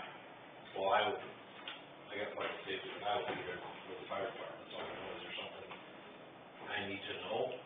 Not really, it's just, they wanna show that drone off, what it can do, everything about that, which is gonna be pretty, I wish I could be there. But, the rest of it, I think it'd be interesting to be there, just to see what it can do. Well, they're gonna have hazard Yeah, training, emergency. most all that comes through Dan. He's gonna. Well, I thought wasn't one of the supervisors, what was supposed to go through the supervisors? Weren't you supposed to have to call, or get to call, what do they call it, Sioux City? They never said anything to me about it. I thought we talked about that one time in the meeting, when Dan was here about, if there's a real emergency. What, am I wrong? The city of Sioux City is our hazmat Yeah. that we pay into, they would Yeah. have to come here. But I thought Dan could call them. Oh, okay, I didn't, I guess I won't say. Yeah. That'd be really, next one. When is that meeting? This one off the. Thursday. Well, We got 14. No, tomorrow night. Wednesday. Yeah, tomorrow night. It's not a village meeting, it's No, it's, training. it's training. Good. By Melvin. That's a hazmat training that Dan's doing. Yes. But it would be very interesting to be there. Yeah, they're gonna go through everything. They're gonna go to the hospital, they're going, Yeah. they're gonna do everything, so, And I'm still gonna try to be there, but okay. if I can get things arranged. And they're gonna do the decontamination and everything. I don't know if anybody else thought Madison County was meeting today. They had a discussion on windmills and decided that they are not good for public health. There's a lot of health effects listed with them, so their setbacks from a residence are going to be a mile from a turbine. They were going to either approve or deny that today in Madison County. Where's Madison County? Somewhere in Iowa. Isn't it east? The bridges in Madison County, wherever. No, it's south of. Well, Des Moines, you know, just went was yesterday. Yeah, yeah, yeah. It's out last month. Food for thought for later, if that passed today. Their public health department declared a health issue, so it is now, if they approved it today, I don't know, because they're meeting the same time we are. Where they got their information. Their Department of Health got it from somewhere. There's a lot of it out there, because they've been running turbines in Europe for the last 20-some odd years anyway. I kinda enjoy it when I see them out there. I think it's a preferable place to have them, but yeah. Let's go through California where they're big fields out there. Oh, what is the desert?